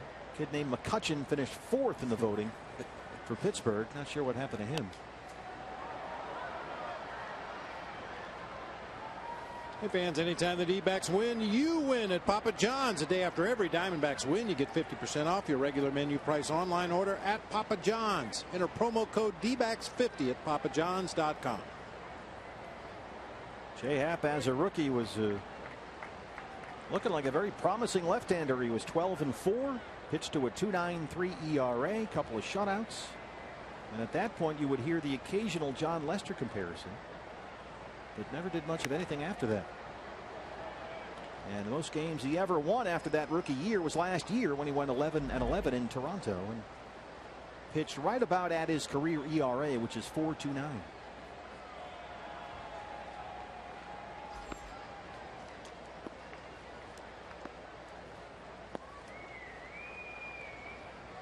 One and two on CO. We're talking about the Rookie of the Year, and we've kind of been blowing the horn for Andrew Chafin to get some recognition the way he's thrown the ball this year. He is second in the National League among rookies with his 2.30 ERA. Only Taylor Youngman from the Milwaukee Brewers has a lower ERA. He's got 5 wins, tied for third in the National League. Has a couple of saves. Pitched in 49 ball games. Only Archimedes Caminero has pitched in more as a rookie in the National League.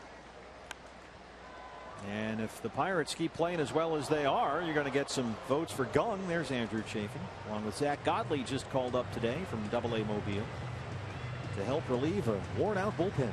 Chase Anderson sent to AAA Reno.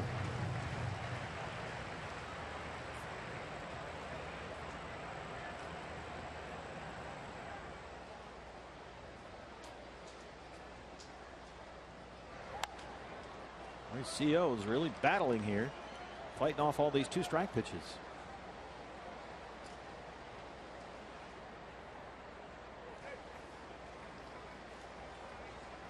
If you're the runner at first base, Yasmani Tomas right now, you really have to be aware of a pitch in the dirt. The count is definitely in Happ's favor, 1-2. Chris Owings has fouled off a couple. This is where you might try to bounce a pitch. There you go. And if you know that as a base runner, the guy might throw a changeup or might throw a breaking ball in the dirt, and you can get a good secondary lead. If that ball gets away from the catcher at all, you should be able to advance. I think Chris Owings is saying that ball hit the dirt before Cervelli caught it behind home plate. Chip Hale saying the same thing. He'll check in with Manny Gonzalez. And this is one of those things that is not subject to review, and I can't for the life of me figure out why. It definitely should be, no question about it. I mean, home plate umpire can't tell if that ball hit in the dirt or not. Umpires will tell you oftentimes in those situations they're listening for something. And they'll go by what they hear, because you can't see it. Things are just moving too fast, and it's not subject to review, and it just doesn't seem to be a logical explanation as to why. This is what the umpire will listen for.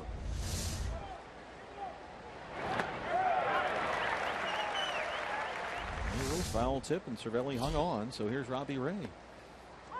Well, for a long time, I've suspected there were a number of umpires that call balls and strikes via hearing rather than seeing.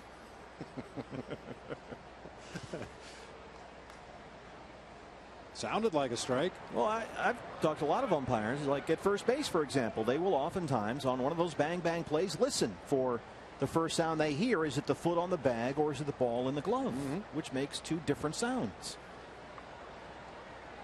And, you know, those are really hard calls to get correct all the time. So we have replay, just like the play we just saw, are really hard to get correct all the time. And it's not because an umpire is good or bad. It's just because it's physically impossible to see through the catcher. Yeah. You can't do it. Did he hit the bat or not? Is it a foul or not? Did it hit the ground and then the bat? I mean, we see things like that all the time. It might hit a shin guard and sound like a bat.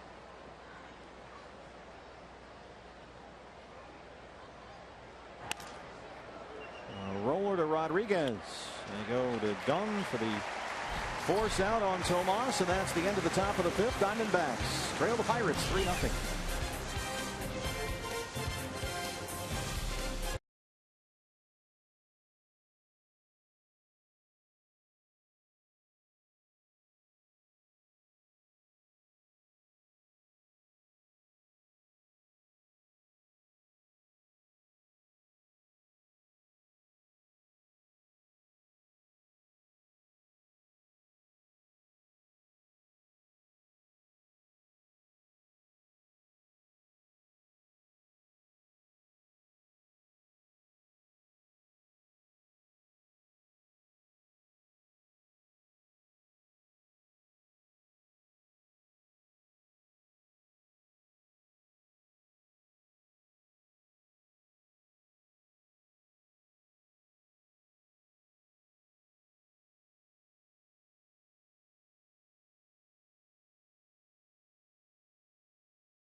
told me that when this happened yesterday, several of the Pirates fans that are out in that corner were less than pleased and made their opinions known. I believe that's the handiwork of Randall Delgado, who apparently likes to think.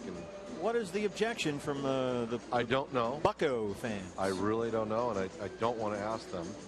I do know that Mel Stoudemire Jr. was on our pregame show just the other day, Diamondbacks Live. He said of his bullpen crew after what we saw in Atlanta and Turner Field and the unraveling of the baseball. They're charismatic, they're clowns, they're zoo animals. Whatever you want to call them, it's very interesting. They keep me young. But he said that yesterday, zoo animals. he got out there. There was a hammer laying around. So immediately he grabbed the hammer and he had to hide it. Oh, yeah. Because he knew that would be some sort of a tool, an implement used to, you know. What do you expect when you cage him up out there away from the rest of the team, you know? On an island. Yeah. Which is probably a good idea to begin with, but, you know, that kind of explains some of the personalities down there. Pirates fans not happy. Don't desecrate the fan in the bullpen. Starling Marte, a little roller. Robbie Ray has to hustle to get over there, and they just do get Marte to open up the bottom of the fifth. You know, I guess it's like you buy a new house and you know, then the neighbor suddenly has this horrible statue or fountain something in the front yard, and then you're like, hey, really? There goes the property value. I don't think it's that deal, so I don't know what the objection is. I don't see how that would affect anybody in any way, shape, or form other than the guys that built it. We must protect this house.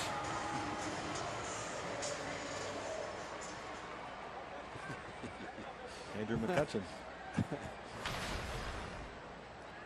Well, why don't you got like 10 pounds of pierogies? Why don't you go down there and hand them out? How about that? I'll be down. the HOA here. Is that what you'd like? Yeah, the there you PNC go. Park HOA. In the spirit of goodwill, here's some pierogies. I could put them through the fan. No, that would be gross. McCutchen has a base hit. A 1-out single in the fifth.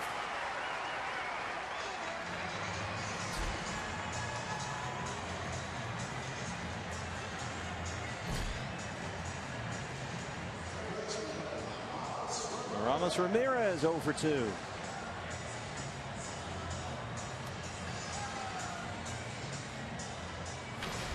Seventh hit for the Pirates. They've out-hit the Diamondbacks 7-2.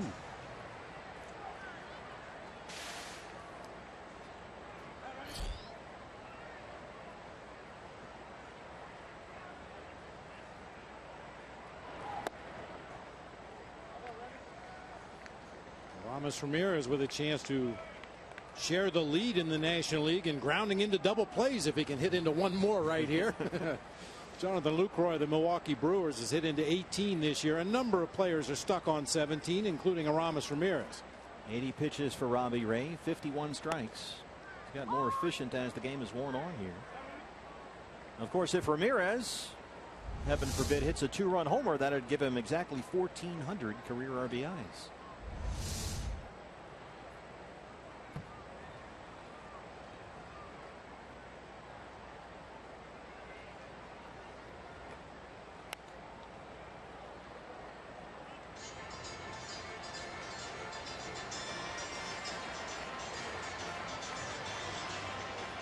There's a petition out there to change the name of it to hitting into a McGee.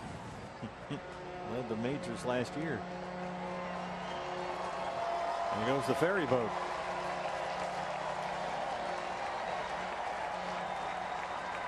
They got McCutchen picked off. He was going on first move just like he did earlier in a Ramirez at bat when he got a great jump, but Ramirez fouled the pitch off, and that time McCutchen was a dead duck down there. 2 outs.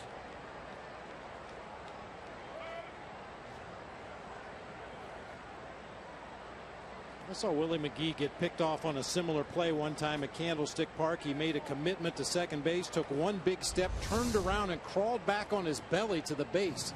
The first baseman took the pickoff throw from the pitcher and immediately turned around to throw to second base, and Willie McGee snuck right back in underneath the tag. I think that's what McCutchen had in mind, but looked like his left leg buckled a little bit as he tried to plant, turn, and dive back into the base. Seems like he was waiting for Goldie to commit and then try and avoid the tag, the only hope he had.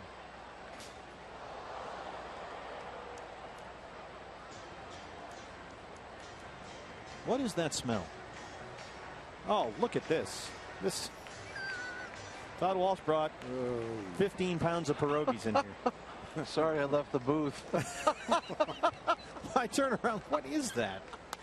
Somebody's laundry. There's Chris Owings. Oh, well, give him a plug. Go to break.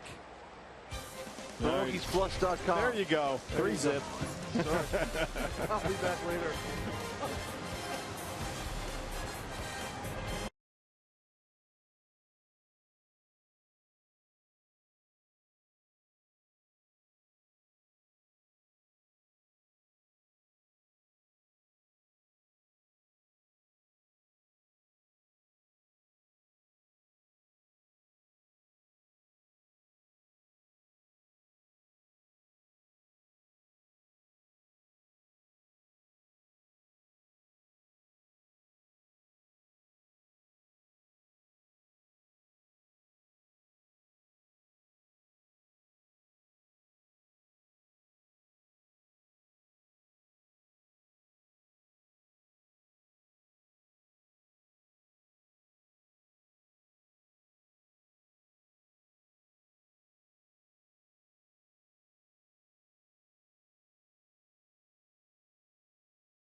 Dueling with lightsabers here on Star Wars night, and they make these guys run almost the length of the warning track from the far left field corner all the way around to the right field corner.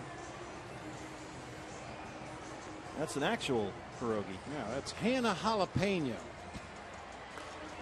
How do you know that? Hey, I've been coming here for years. Ender Inciarte lead off the sixth. I saw you decided not to have a pierogi. Now Steve Gilbert from MLB.com is in here looking for food. The press is wandering into the booth to eat. Have one. Steve Gilbert, of course, covers the Diamondbacks at MLB.com. You can read all his work at DBacks.com. Apparently you can smell this down the hall in the press box. There's a breeze blowing across. So some members of the Fourth Estate are in here to complain. Easy fly ball to Marte. And again, Todd Walsh getting his pierogi on. Yeah, apparently they're boiled. I think that's what they're doing right there. That's how they infuse the smell into the pierogies right there. Now the whole booth is infused. I think we're going to need somebody to come in and defuse. Nick Ahmed 0 for 2.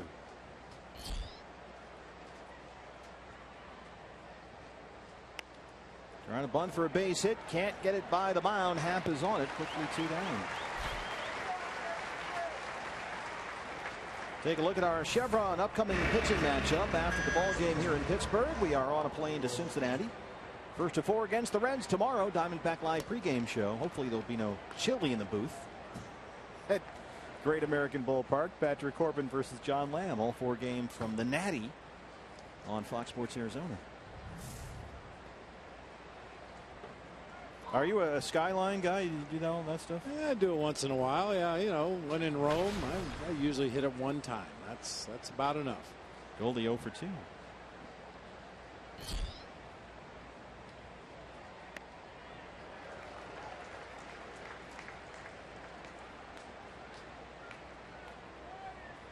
Goldie 1 for 10 in the series. A couple of RBIs. Leading the National League in runs batted in.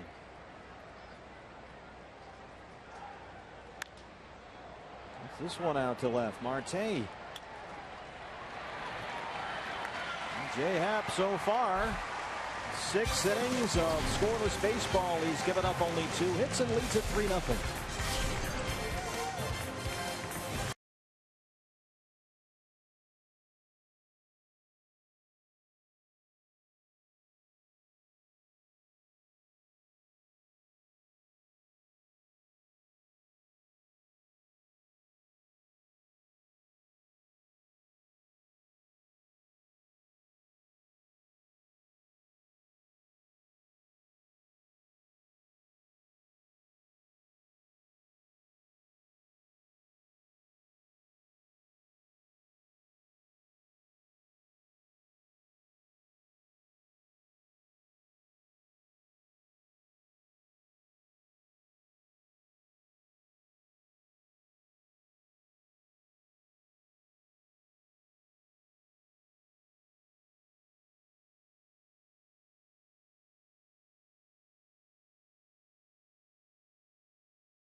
Part by your Valley Honda dealers, where you'll get more standard features for less money.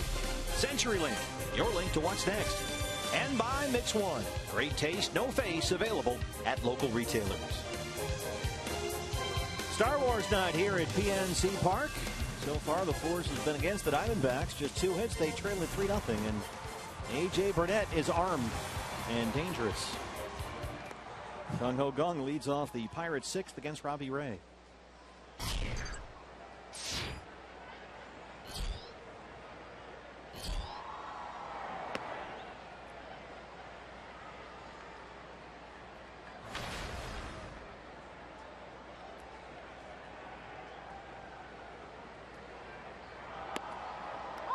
Two and 1. Robbie had a rocky start, Bobby. A couple of 3-2 counts in the first. He got out of it without any damage.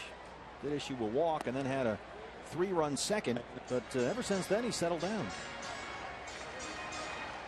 Yeah, rocky start, 25 in the first, 28 in the second, but has really settled in from the 3rd inning on. And I don't think it's a coincidence that he's throttled back a little bit. He's not throwing as hard as he was in the early part of the ball game. Perhaps sacrificing a little velocity for a better location. And he walks Gung to lead off the 6th. Second walk issued by Robbie. Brings up Francisco Cervelli.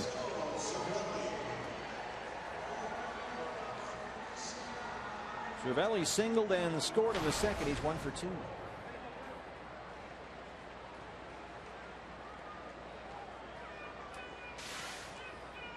With a name like Francisco Cervelli, he's got the D. Martin walk-up music. Everyone assumes he's Italian, but he's actually from Venezuela. Grew up in Venezuela. When he was 16, he was sitting in the bleachers at a tryout watching his friend work out for some scouts. And then one of the scouts looked up in the seats and said, "Hey, can you just make a couple of throws to second base?" And Cervelli said, "Well, yeah, I've never caught, but all right." Well, the scout said, "Just make a couple of throws, help us out here." He got behind the plate, fired a bullet to second, and the scout, who was from the Yankees, said, "You're the guy," and he signed later that day. How about that? A lot of different paths to the big leagues. Not everybody's a #1 draft pick in the first round and breeze through the minor leagues and playing an all-star game your first year in the big leagues. Sometimes guys take a circuitous route to get to the big leagues. Yeah, he had been a Third baseman and a shortstop as a teenager growing up in Venezuela. Had never caught, but signed as a catcher.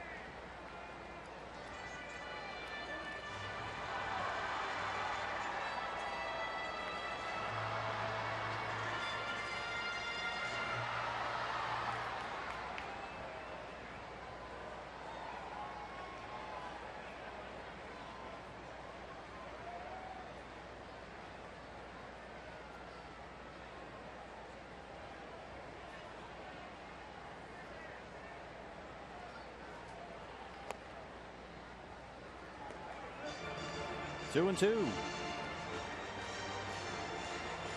Pirates bullpen will get busy. Cervelli is the sixth man of the batting order, so a half spot is getting a little close here. To get something going, they would likely hit for him. The bullpen will get ready for that scenario. 2-2 on Cervelli.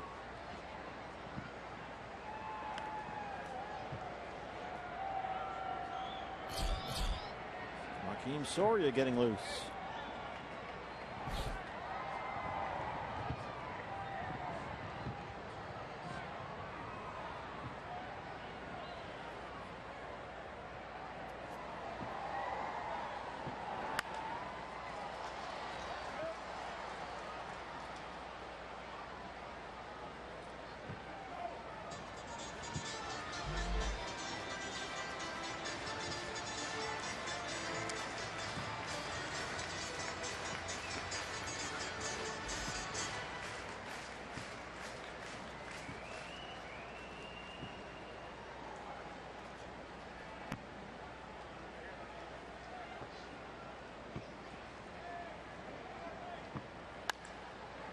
Double play ball. Owings. Ahmed turns it, and they roll two. Robbie Ray erases that leadoff walk quickly. 2 down.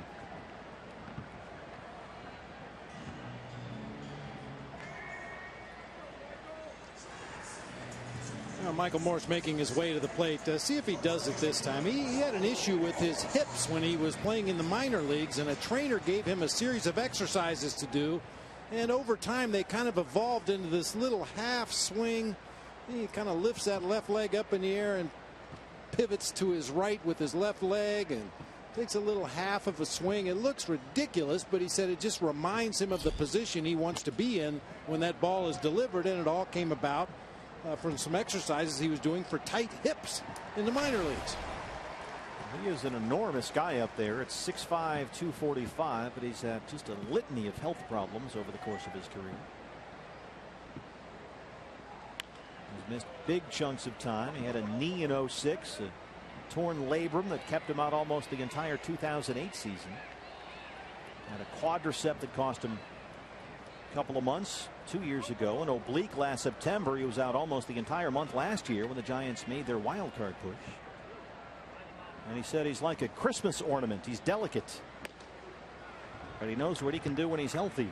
Nevertheless, Robbie Ray strikes him out. That's 5 strikeouts for Robbie Ray, who's through 6 but trails at 3-0.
I'll be back at Chase Field next season, and we want to see you there as well. Purchase a 28-game half or full season ticket, and you'll get the best seats at discounted prices. Just go to dbacks.com/tickets for more information today, and we'll see you at the ballpark all next year.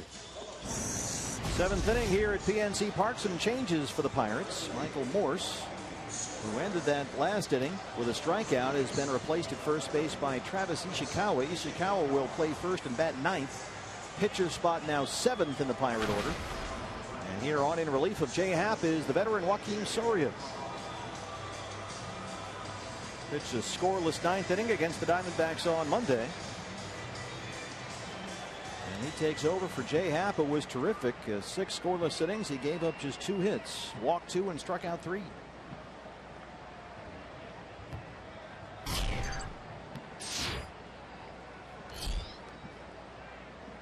A.J. Pollock in the cleanup spot tonight leads it off. A.J. has walked and grounded out 0 for 1.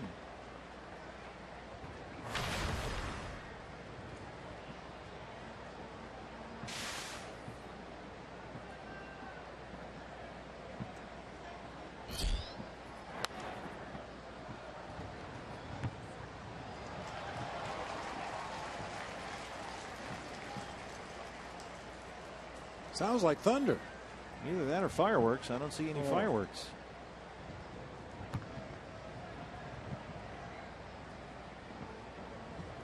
A lot of it. That is strange. 1-1. Getting some boomers all over the ballpark here.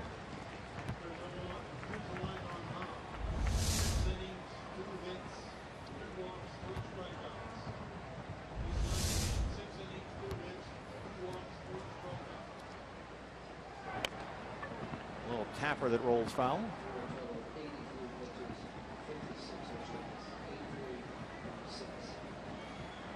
Now, we mentioned the Reds and the Royals game was delayed at the beginning. They're finally underway there in Cincinnati. First inning, the Royals up 2-0, but generally the weather follows the river.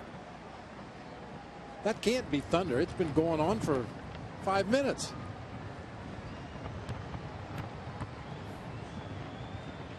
Boy, it's loud.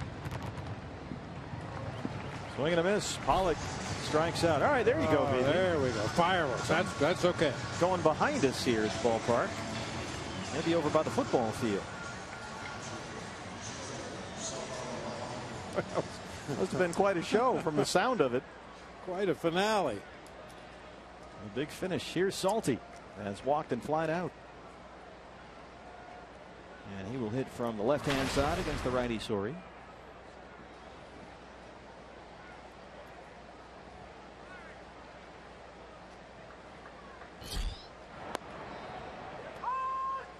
Yeah, a few things are worse than a sudden thunderstorm in the 7th inning on getaway day. That's not what you're looking for. Not at all. This is the other way. A long run for Marte and foul ground. And the ball girl stepped right in front of him. Stay in the game, young lady. Marte was on a dead run and had to pull up. Otherwise, he just would have just knocked her into the 5th row.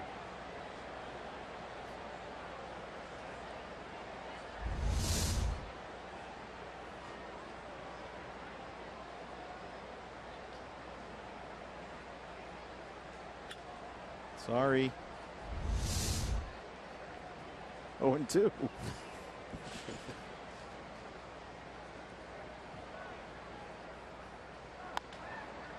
Into the shift, Rodriguez from well on the outfield grass. Throws it to Ishikawa. 2 down.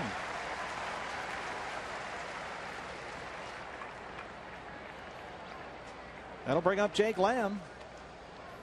Diamondbacks just cannot get it going tonight. Only 2 hits through 6 2/3.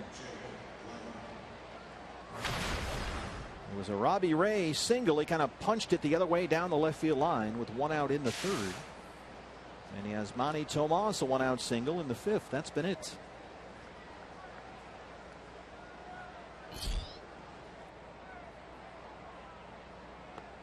Need a spark. Jake Lamb gave the D-backs a spark in Game 1 of this series. A line drive home run to right center against Garrett Cole. Yeah, it was such a line drive, in fact. Went out of here on a rope. They had to review it because even Jake stopped at second base. He wasn't sure if it had cleared that railing out there in right center.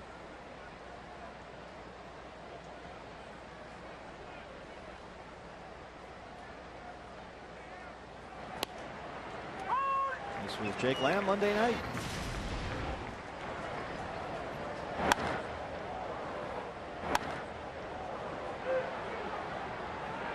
Just does get over the yellow stripe into the front row of seats out there in deep right center field. 2 balls and 1 strike. That's in there. 2-2.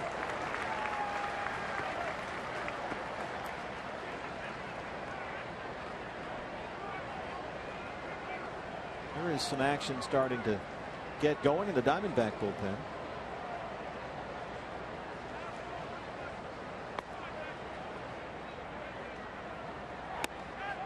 He waves at that one. 2 strikeouts in the inning for Soria. The 7th inning stretch. Diamondbacks trail it in Pittsburgh 3-0.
Lead at 3-0. It's time for our Geico This Day in Major League History. August 19th, 1900. How about this? You talk about a tired bullpen.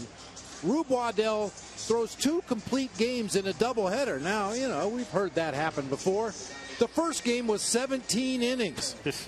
His manager, Connie Mack, promised him a few off days to go pitch, or go fishing rather, if he could pitch the second game of the doubleheader also. So Rube Waddell said, that sounds pretty good. Go fishing for a couple days, goes back out and throws a complete game in game 2 of the doubleheader. What has changed in human physiology in the last century that allowed that to happen, or doesn't allow it to happen anymore? Wow. Some changes for the Diamondbacks. Aaron Hill takes over for Jake Lamb at third, and the new pitcher just up from Double-A Mobile today after Chase Anderson was sent to Reno. It's Zach Godley, who looked so good in those 3 starts for the Diamondbacks from July 23rd to August 5th. 3-0, a 1.50 ERA, and he's on in relief of Robbie Ray.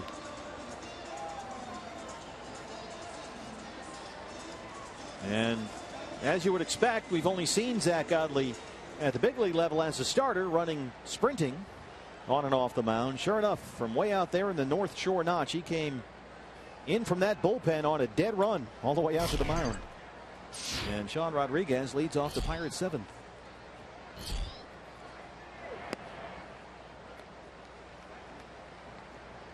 Well, if you happen to miss Zach Godley in his first go-around at the major league level, nothing is straight. Everything is moving. Tailing, sinking fastball down and into the righties. A cutter that'll move away from the righties.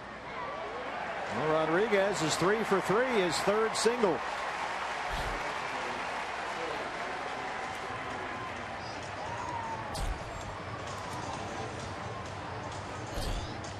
Leadoff man aboard against Godley in the 7th. Travis Ishikawa, who checked in at first for Mike Morse, hits in the 9th spot. Pitcher bats 7th for the Pirates. Really unfortunate for Robbie Ray that he couldn't settle in quicker tonight. His first 2 innings, he threw 53 pitches to 11 Pirates hitters. His last 4 innings of work, however, only 46 pitches and faced 14 batters. He did start throwing more off-speed pitches, more changeups, more sliders. And as I mentioned, kind of throttled back on his fastball a little bit, pitched more for command than velocity. And as we said at the top of the show, they needed some innings from Robbie Ray. And, you know, bottom line, he went 6 complete. He kept him in the ball game. It's only 3-0. And now Zach Godley just up from the Bay Bears.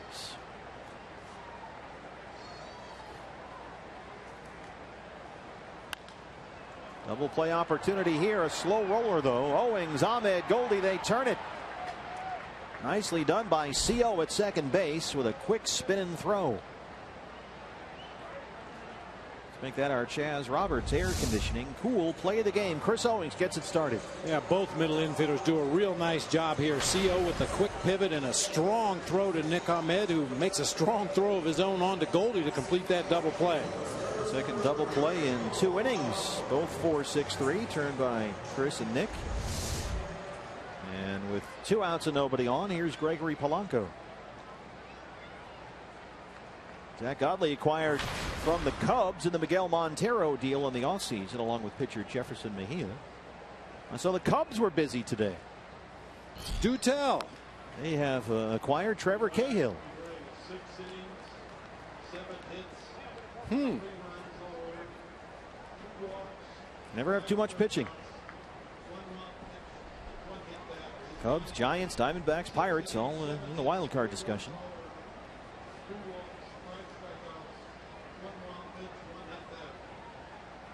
0-1.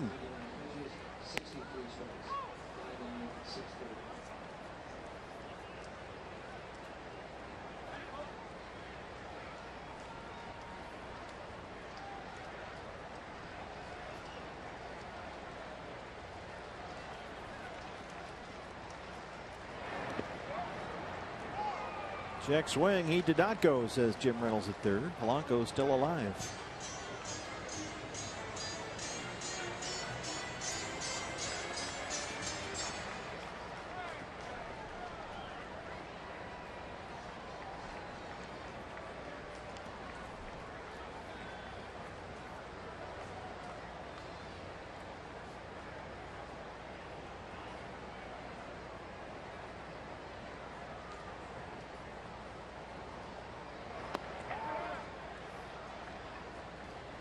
He went around that time, so Godley sprints off the mound and gets the double play ball, followed by the strikeout. And that ends the 7th inning. Zach Godley back up from the Bay Bears. Gets Polanco. Will go to the 8th inning. Diamondbacks trail it 3-0.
That was the Cox Gig Life high speed highlights. Our Gila River game summary as we start the 8th inning at PNC Park. Not a whole lot of offense for the Diamondbacks. Jay Happ, 6 scoreless innings. He gave up only 2 hits. Joaquim Soria worked a 1-2-3 7th with 2 strikeouts. And now the new pitcher for the Pirates as we start the 8th is the left-hander. Ladies and gentlemen, give it up for Mr. Tony Watson. Saw Tony Watson for an inning last night. Gave up a hit, struck out a batter. 56th game of the season for the Pirates left-hander. Well, you look back offensively for the D-backs. Their best chance was back in the 2nd inning when Jay Happ walked the first 2 batters of the inning. But then Jake Lamb hit into a double play, and Yasmani Tomas tapped to first base. And as quickly as it got started, it was extinguished. And Tomas takes another big hack at the first pitch he sees. He singled his last time up. He has one of the 2 Diamondback hits.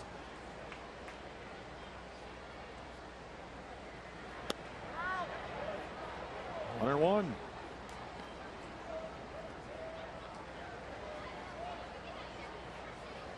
Turner Ward looking for some offense from his guys. His hitters been quiet against this Pirate pitching staff. You know, and I mentioned that neither team took batting practice on the field today. I'm sure guys for both clubs hit in the cage near the clubhouse, but not your normal pregame routine that guys are used to following. And many times it's tough to get untracked if you're not on your normal schedule.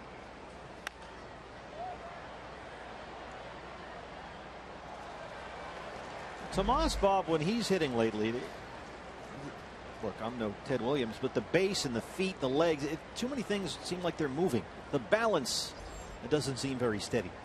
And we see Chris Owings fall into that trap from time to time where he doesn't keep his base underneath him, doesn't drive off that back leg.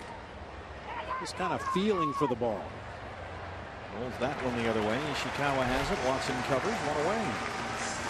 Taking some really off-balance swings on this road trip.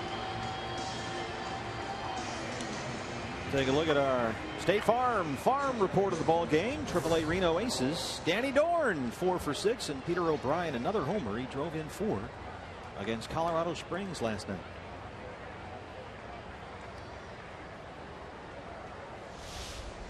Chris Owings 0 for 2.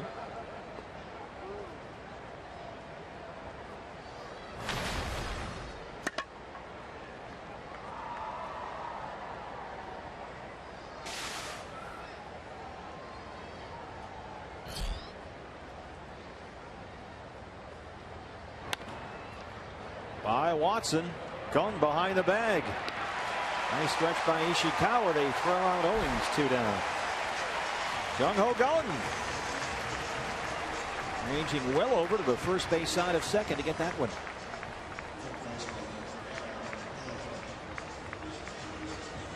You mentioned he profiles probably better as a third baseman defensively, but he's made some nice plays in this series, showing better range than I expected. Nice off-balance throw that time. Chris Owings, the speedy runner at first base. Aaron Hill batting in the 9th spot after the double switch. Pitcher now 6th in the Diamondback order. Took over at 3rd for Jake Lamb, and there's strike 1. Aaron at .234 and 5 home runs. And started last night's marathon, had 3 hits and 3 strikeouts.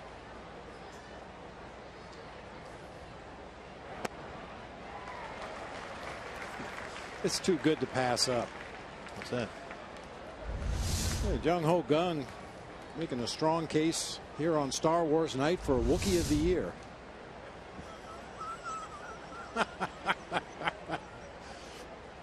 Here's the 0-2.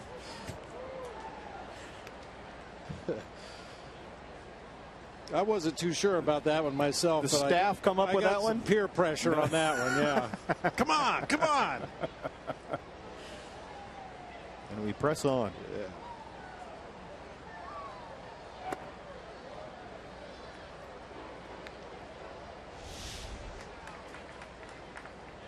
We'll see the Cubs in September. Giants are rolling in here to Pittsburgh after we complete this series. We'll see Randall Grichuk in that homestand. No, we won't. He's on the disabled list. Yeah, got hurt. Yeah. They're really hurting the Cardinals. Doesn't seem to affect them, though. They're still a 5 up on these Pirates. I kind of have a sneaky suspicion that in the end, the Giants are going to kind of be there like they always are, and Duffy will win the award. But You never know. Got 6 weeks to go here. 2-2.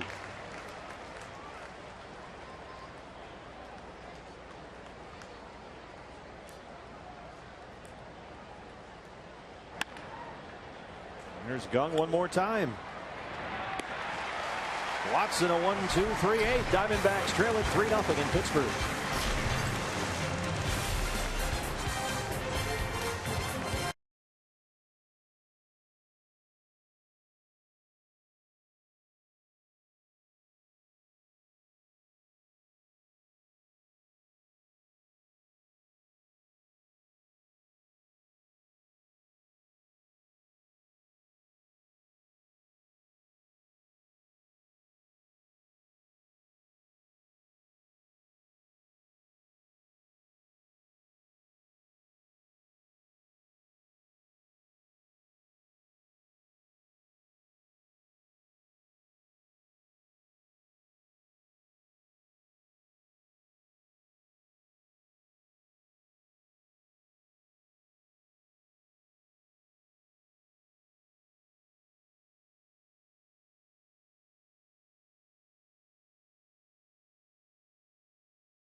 Excited to introduce to you new Pepsi Limon, made with just a hint of real lime juice.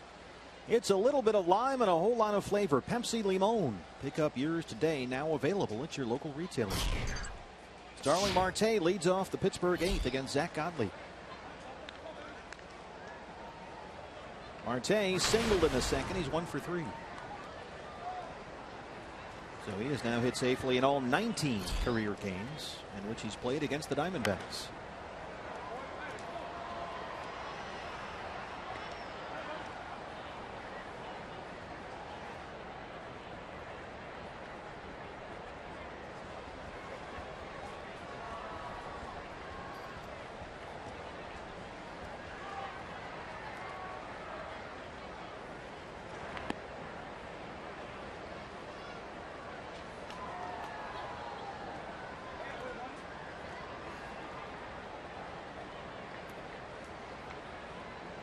Marte, 4 hits in the series. He homered last night.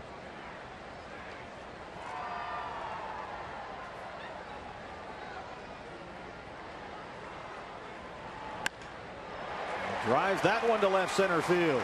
A.J. Pollock races over to cut it off. Marte's got an extra gear, and he's in there at second.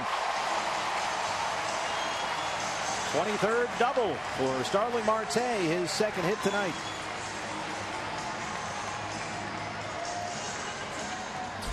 Well, as promised earlier in the game, we selected the Data Strong fan photo of the game. Tweet your strongest fan photo to AZ Data Strong fan for a chance to be featured in an upcoming broadcast brought to you by T-Mobile. No man, Mike Morgan. Must have been a throwback Thursday.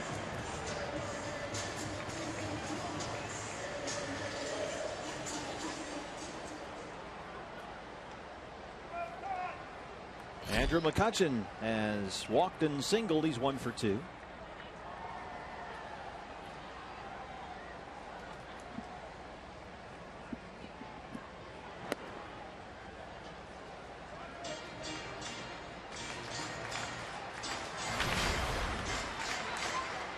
Don't forget, you can watch Andrew McCutchen get inducted into the Arizona Fall League Hall of Fame later this year in the Valley, as we mentioned earlier in the ball game.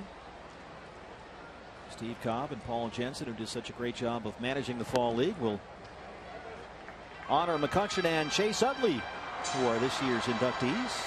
Last year we saw Dustin Pedroia go into the Fall League Hall. The Fall Hall. So coming to a Cactus League ballpark near you this fall.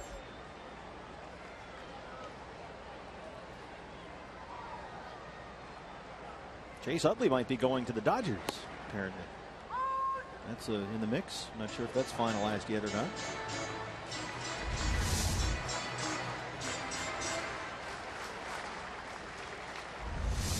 Will Venable traded from the Padres today to the Texas Rangers.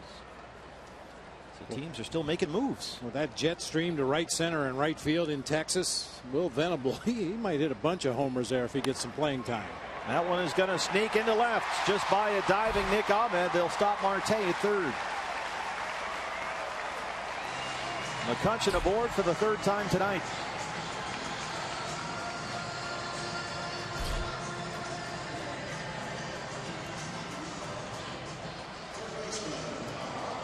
Brings up Aramis Ramirez.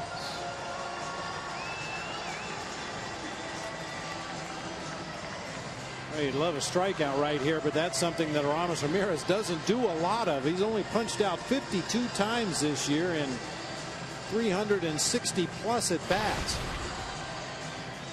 He's 0 for 3 tonight. 2 fly balls and a ground out. 2 hits and a walk in the series.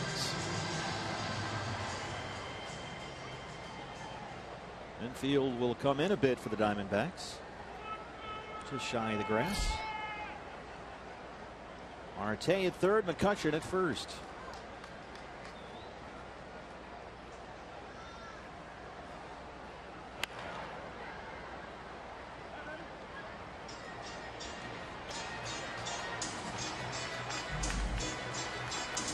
Aramis Ramirez, last dozen games, hitting .370 with 12 RBIs. Good RBI spot right here.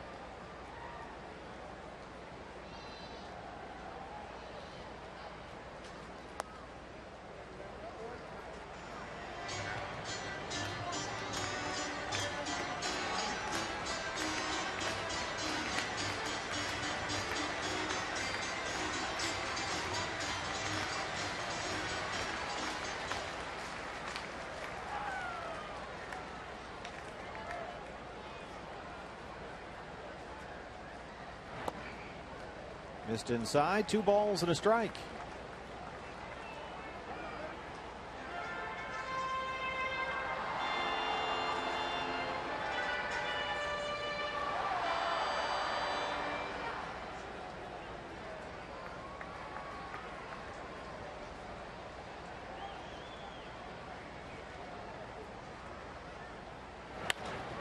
Right at Nick Ahmed, and everybody holds still.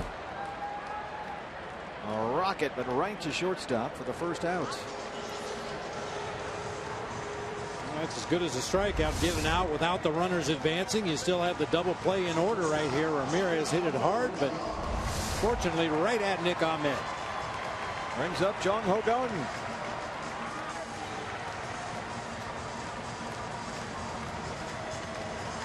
Jung walked his last time up. He was hit by a pitch and scored a run in the second.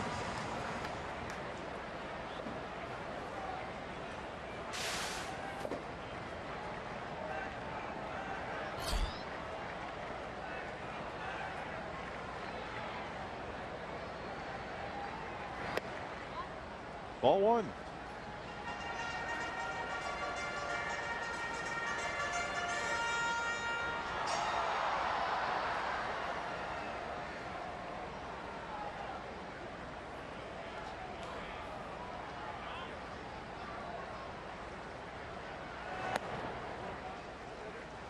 Two and 0.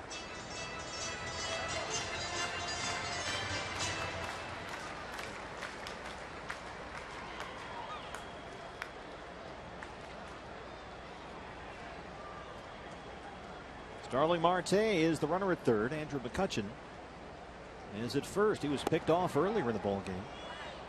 He did not go. That's Ryan Blakeney down there. And Godley's behind 3-0.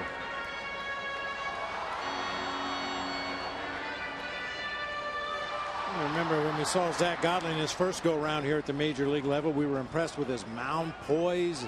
He took that deep breath as he was getting his sign from the catcher. He walked him. Yeah, no sign of pressure or stress out there on the mound. He looks like he's going about 1,000 miles an hour tonight. And Mike Harkey has seen the same thing.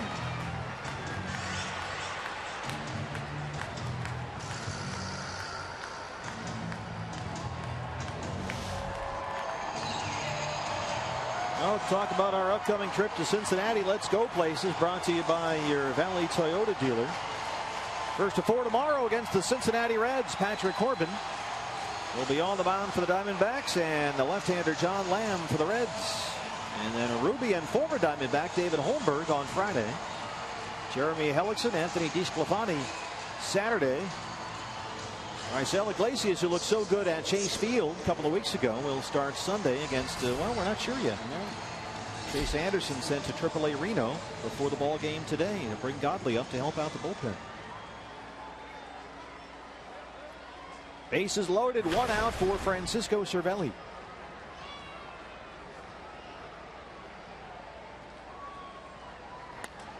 Reaches out and shoots it toward the seats in the right field corner. A long run for Yasmani Tomas, but he runs out of room.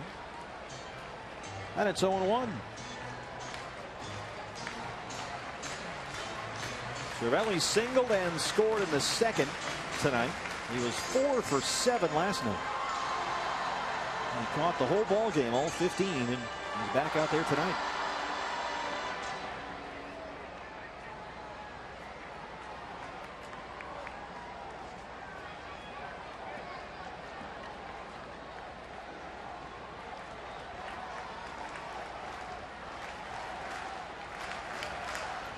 Here's the 0-1.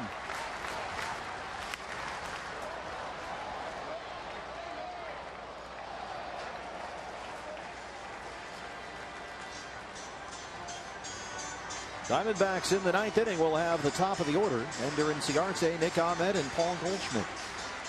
A.J. Pollock is in a cleanup spot. D-backs still with only 2 hits.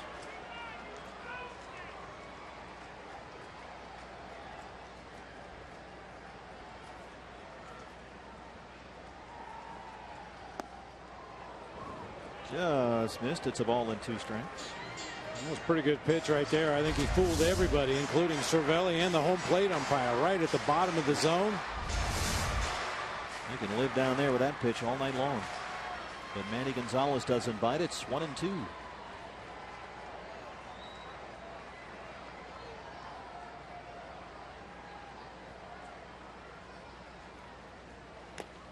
Waves at that one down and away. Godley gets a big strikeout.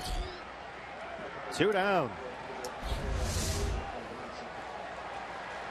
And with a pitcher spot coming up, here comes the man known as El Toro. Pedro Alvarez will hit for the pitcher Watson. And this is not the guy you want up in this spot. He is red hot right now. He has homered in 4 of his last 8 games. 255 and 19 homers. 2 more hits and 2 more RBIs last night. 4 hits in the series, including a home run Monday. Conference time.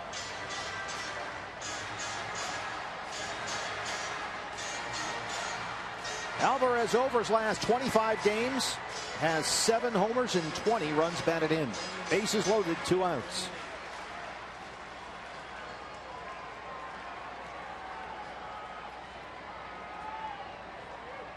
You got Marte, the runner, at third, McCutchen at second, and Gung at first.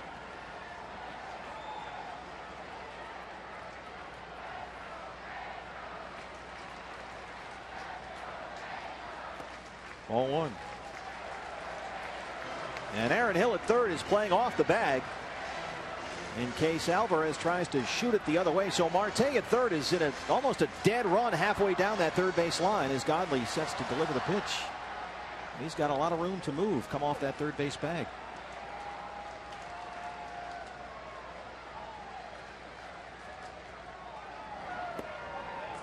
2-0. I think Rick Sofield, the third base coach, maybe told Marte, hey, take it easy here. We got a left-handed hitter to play with the bases loaded. He can see you out of his peripheral vision dancing back and forth on that third baseline. So just get your lead and hold your ground. He was halfway down after that first pitch. Godley behind 2-0.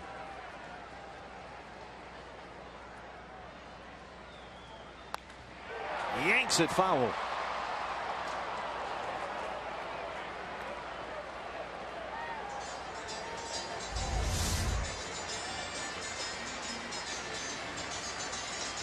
Strike one.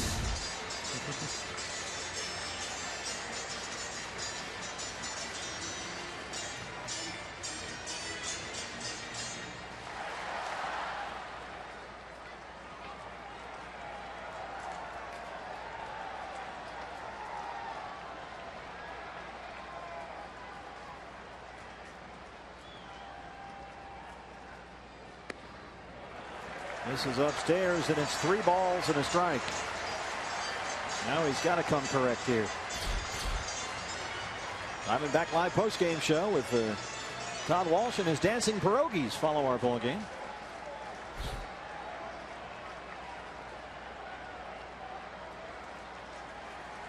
Reaction from the clubhouse. 3 balls and a strike. Bases full, 2 outs.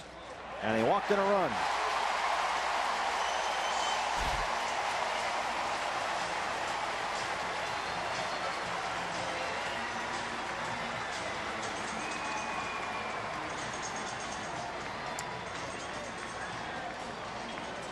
There is no one throwing in the Diamondback bullpen.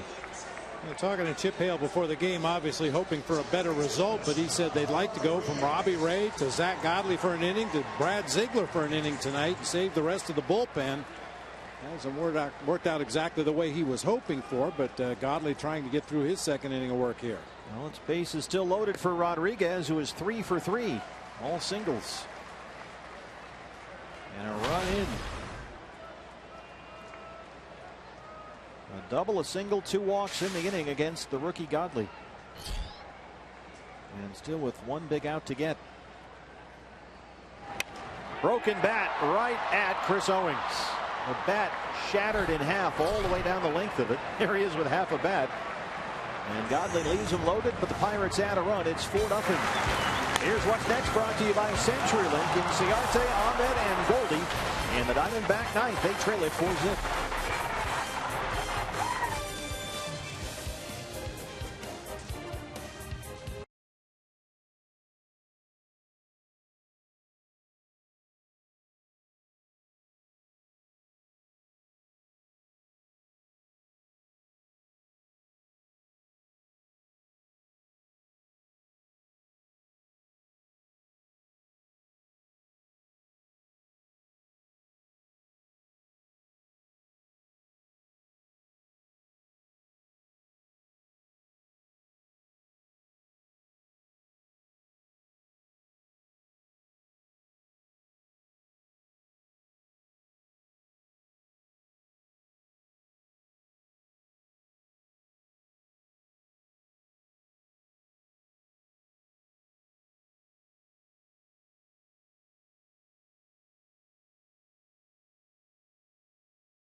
Drill the Pirates 4-0. Hey fans, follow the Diamondbacks wherever you are with MLB.com at Bat. It's the #1 app for live baseball. At Bat is up to the moment at any moment with in-game highlights, live look-ins, replay reviews, radio broadcasts, StatCast, and more. You can get MLB.com at Bat for your smartphone or tablet. New pitcher for the Pirates. It's the left-hander Antonio Bastardo. Diamondbacks At the top of the order, due up. Inciarte, Ahmed, Goldie, 1, 2, and 3. Bastardo, his 47th appearance, a 3.15 ERA. Yeah, it looks like Bastardo may be asked to finish this one out for the Pirates. Nobody warming in the bullpen right now. You've got the left-handed hitting Ender Inciarte leading off the inning, and then 3 right-handers in a row. A normal rested bullpen for Clint Hurdle. He would probably have Mark Melancon up to come in immediately after Bastardo faces Inciarte. Well, the Pirates bullpen, just like the Diamondbacks, in need of some help after these last 2 games. So reliever Josh Wall was called up today from AAA. And in the what have you done for me lately department, Pedro Florimon, who hit the walk-off winner last night, was designated for assignment. Ouch, babe. So Ender will lead it off. He's 0 for 3.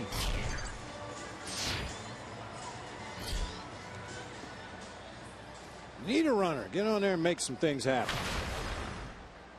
Ender this year against left-hand pitching, hitting about 230. That number has dropped 40 points or so from where it was last year. Ramirez will come in a step or 2 at third. And sure enough, he bunts it away, though, the other way, and he's got this one beat. There's nobody at first base. Bastardo was late getting over there. Rodriguez, the second baseman, nowhere near the bag, and Ishikawa had nobody to toss it to. So the leadoff man aboard. Yeah, that's knowing your pitcher on the mound. Bastardo falls off to that third base side, and Ender figures if I can get it by that pitcher, I can outrun everybody else to first base. Perfectly placed bunt.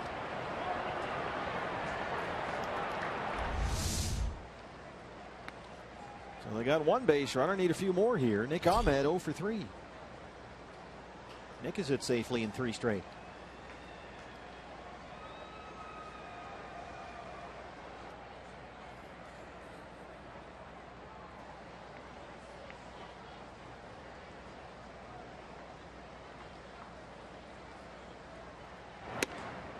Ball 1. Nick batting over 300.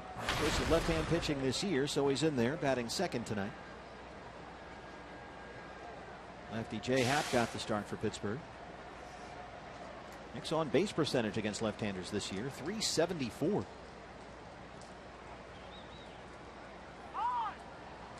Late time granted by Manny Gonzalez. Melancon is up now with a bullpen. Charged with a blown save last night. Didn't really seem fair after 2 grounders went through 2 Pirate infielders in that 9th inning.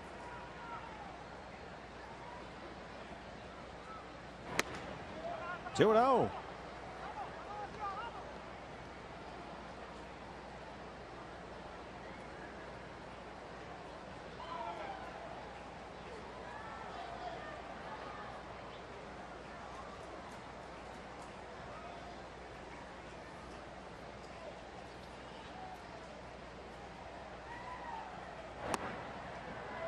Missed with that one. 3 balls and no strikes. Goldie's on deck.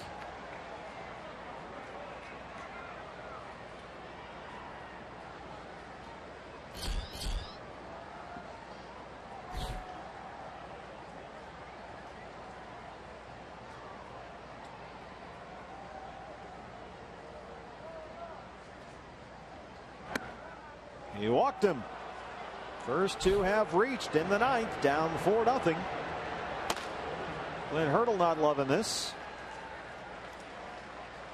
There's no way he's going to get the matchup where Bastardo, the struggling lefty, can face Goldie. And so he'll go to Melancon. Diamondbacks threatening in the 9th. Back after this.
Credit Union Power Player of the Game, Jay Happ. Not a power pitcher per se, but very effective here tonight. 6 scoreless innings.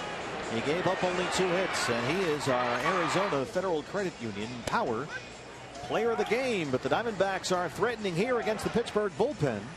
2 on, nobody out, down 4-0 in the 9th. And on the former U of A Wildcat, it's Mark Melancon. 37 for 39 in his save opportunities this year. The 37 saves, a career high. He had in fact converted a Pirate record 35 straight saves before last night when he was charged with 2 unearned runs in the 9th to end his streak. Yeah, basically a cutter changeup combination from Melancon. And one last note on Jay Happ. He's pitching against the #1 scoring team in the National League, a team that had banged out 21 hits in the first 2 games of this series, and to hold them to 2 hits in 6 innings, a pretty solid job by the left-hander. He walked 2, struck out 3. Goldie 0 for 3. You've got Ender Inciarte at second. Nick Ahmed at first. Nobody out.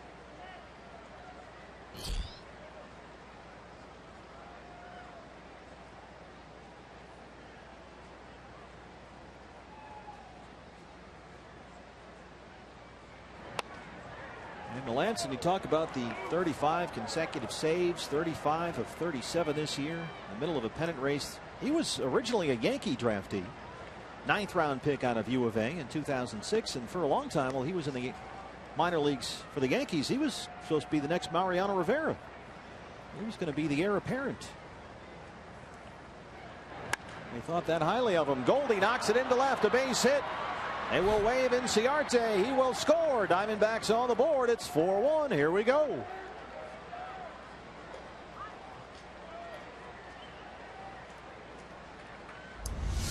And once again, kind of a stunned silence here at PNC Park. They're not used to seeing teams hit and score against their closer, Mark Melancon. But Ender Inciarte, after that bunt hit to lead off the inning, scampers around, scores from second.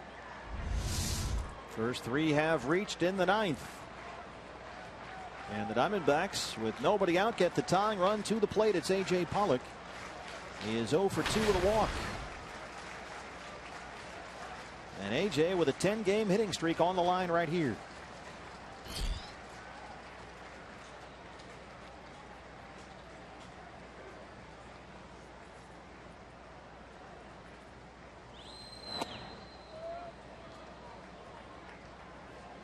A.J. since July the 1st, hitting almost 350.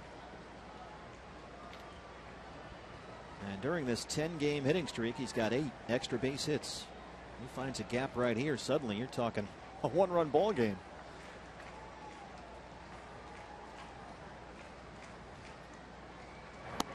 Look at it. A bat hit the screen right in front of the Pirate dugout.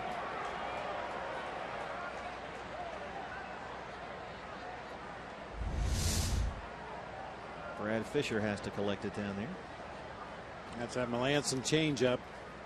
Talk about it all the time. Guys try to extend their swing. They realize they've been fooled by an off-speed pitch. They try to loosen the grip on the bat and really extend just to get a piece of that ball. And that time A.J. lost the handle completely. It's muggy here still tonight. There's almost no breeze.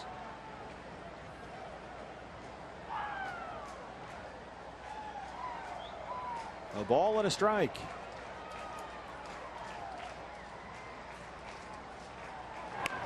Trying to bunt. That one's fouled off.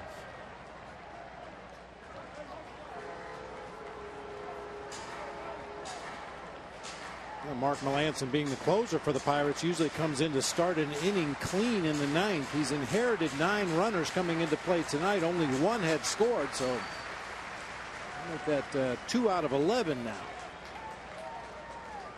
And counting.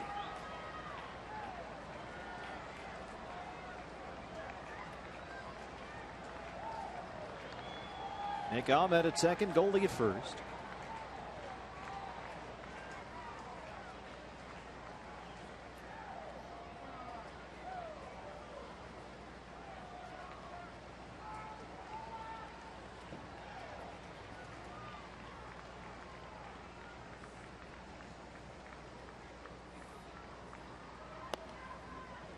Lays off that one. It's 2-2.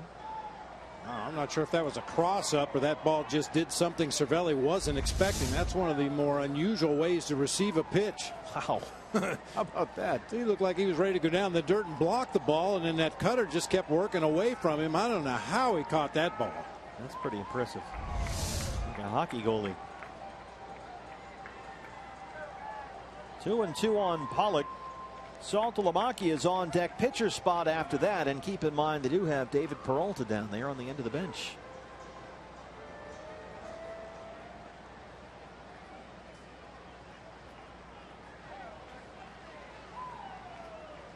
Two and two.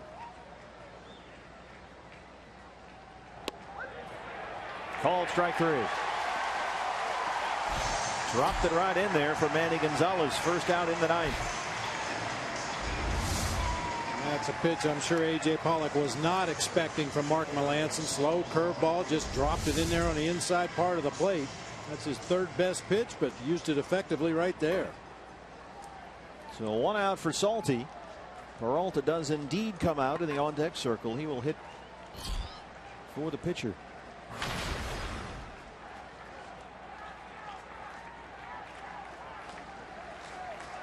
Salty's hit safely in 4 straight.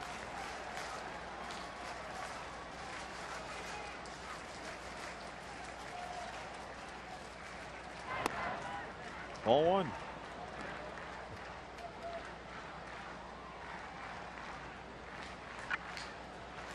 Peralta would be next.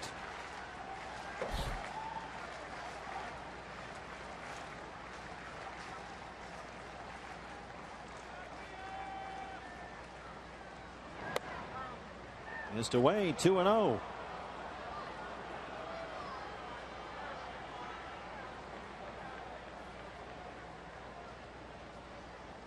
Melanson so far only 9 pitches, more balls than strikes.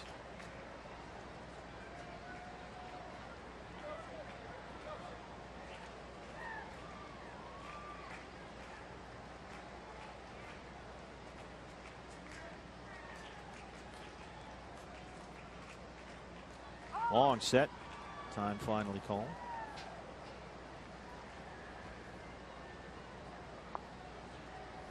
Salty's had a good month of August. 14 games this month. He's got 10 hits, 6 RBIs.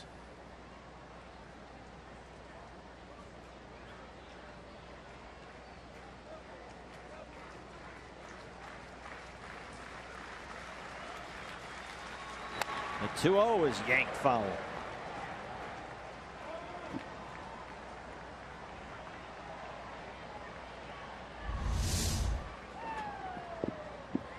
Gonna need a new bat.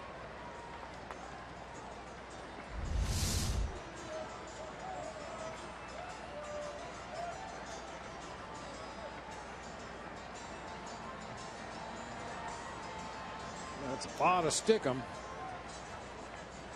It's a little tube that has substance in it that the guys rub on the handle of the bat. It's really tacky, really sticky, a little bit cleaner than pine tar, but every bit as effective, helping to get a good grip on that handle.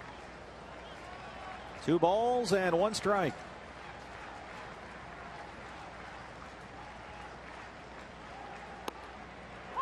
Gets the strike call for Manny Gonzalez, even 2-2.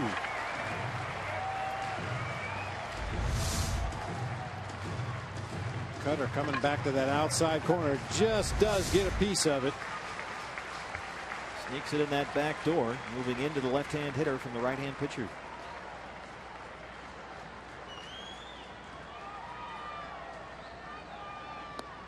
Struck him out.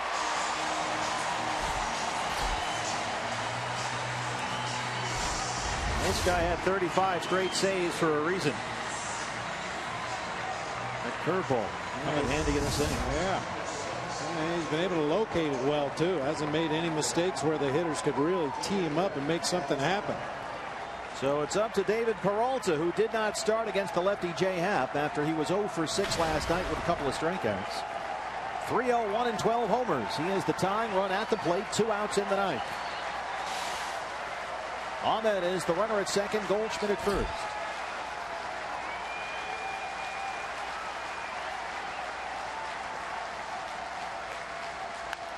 He swings and pops it up, foul ground, third base side. Ramirez near the tarp, and he runs out of room.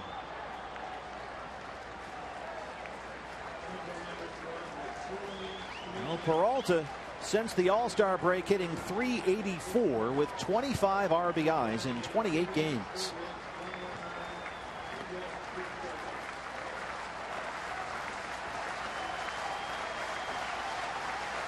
$32,000 plus on their feet here at PNC Park.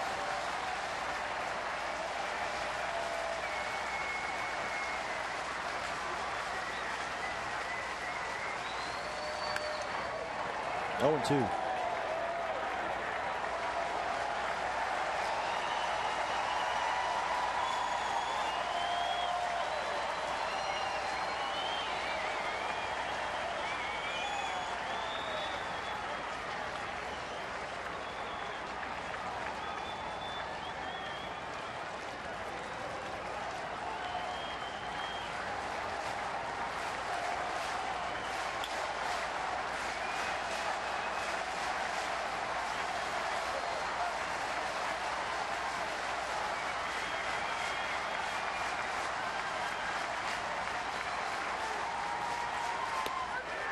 Called strike 3. Melanson comes in, gives up the Goldie RBI single, and then strikes out Pollock, Saltalamacchia, and Peralta in order. And the Pirates win the ball game 4-1, and they win the series.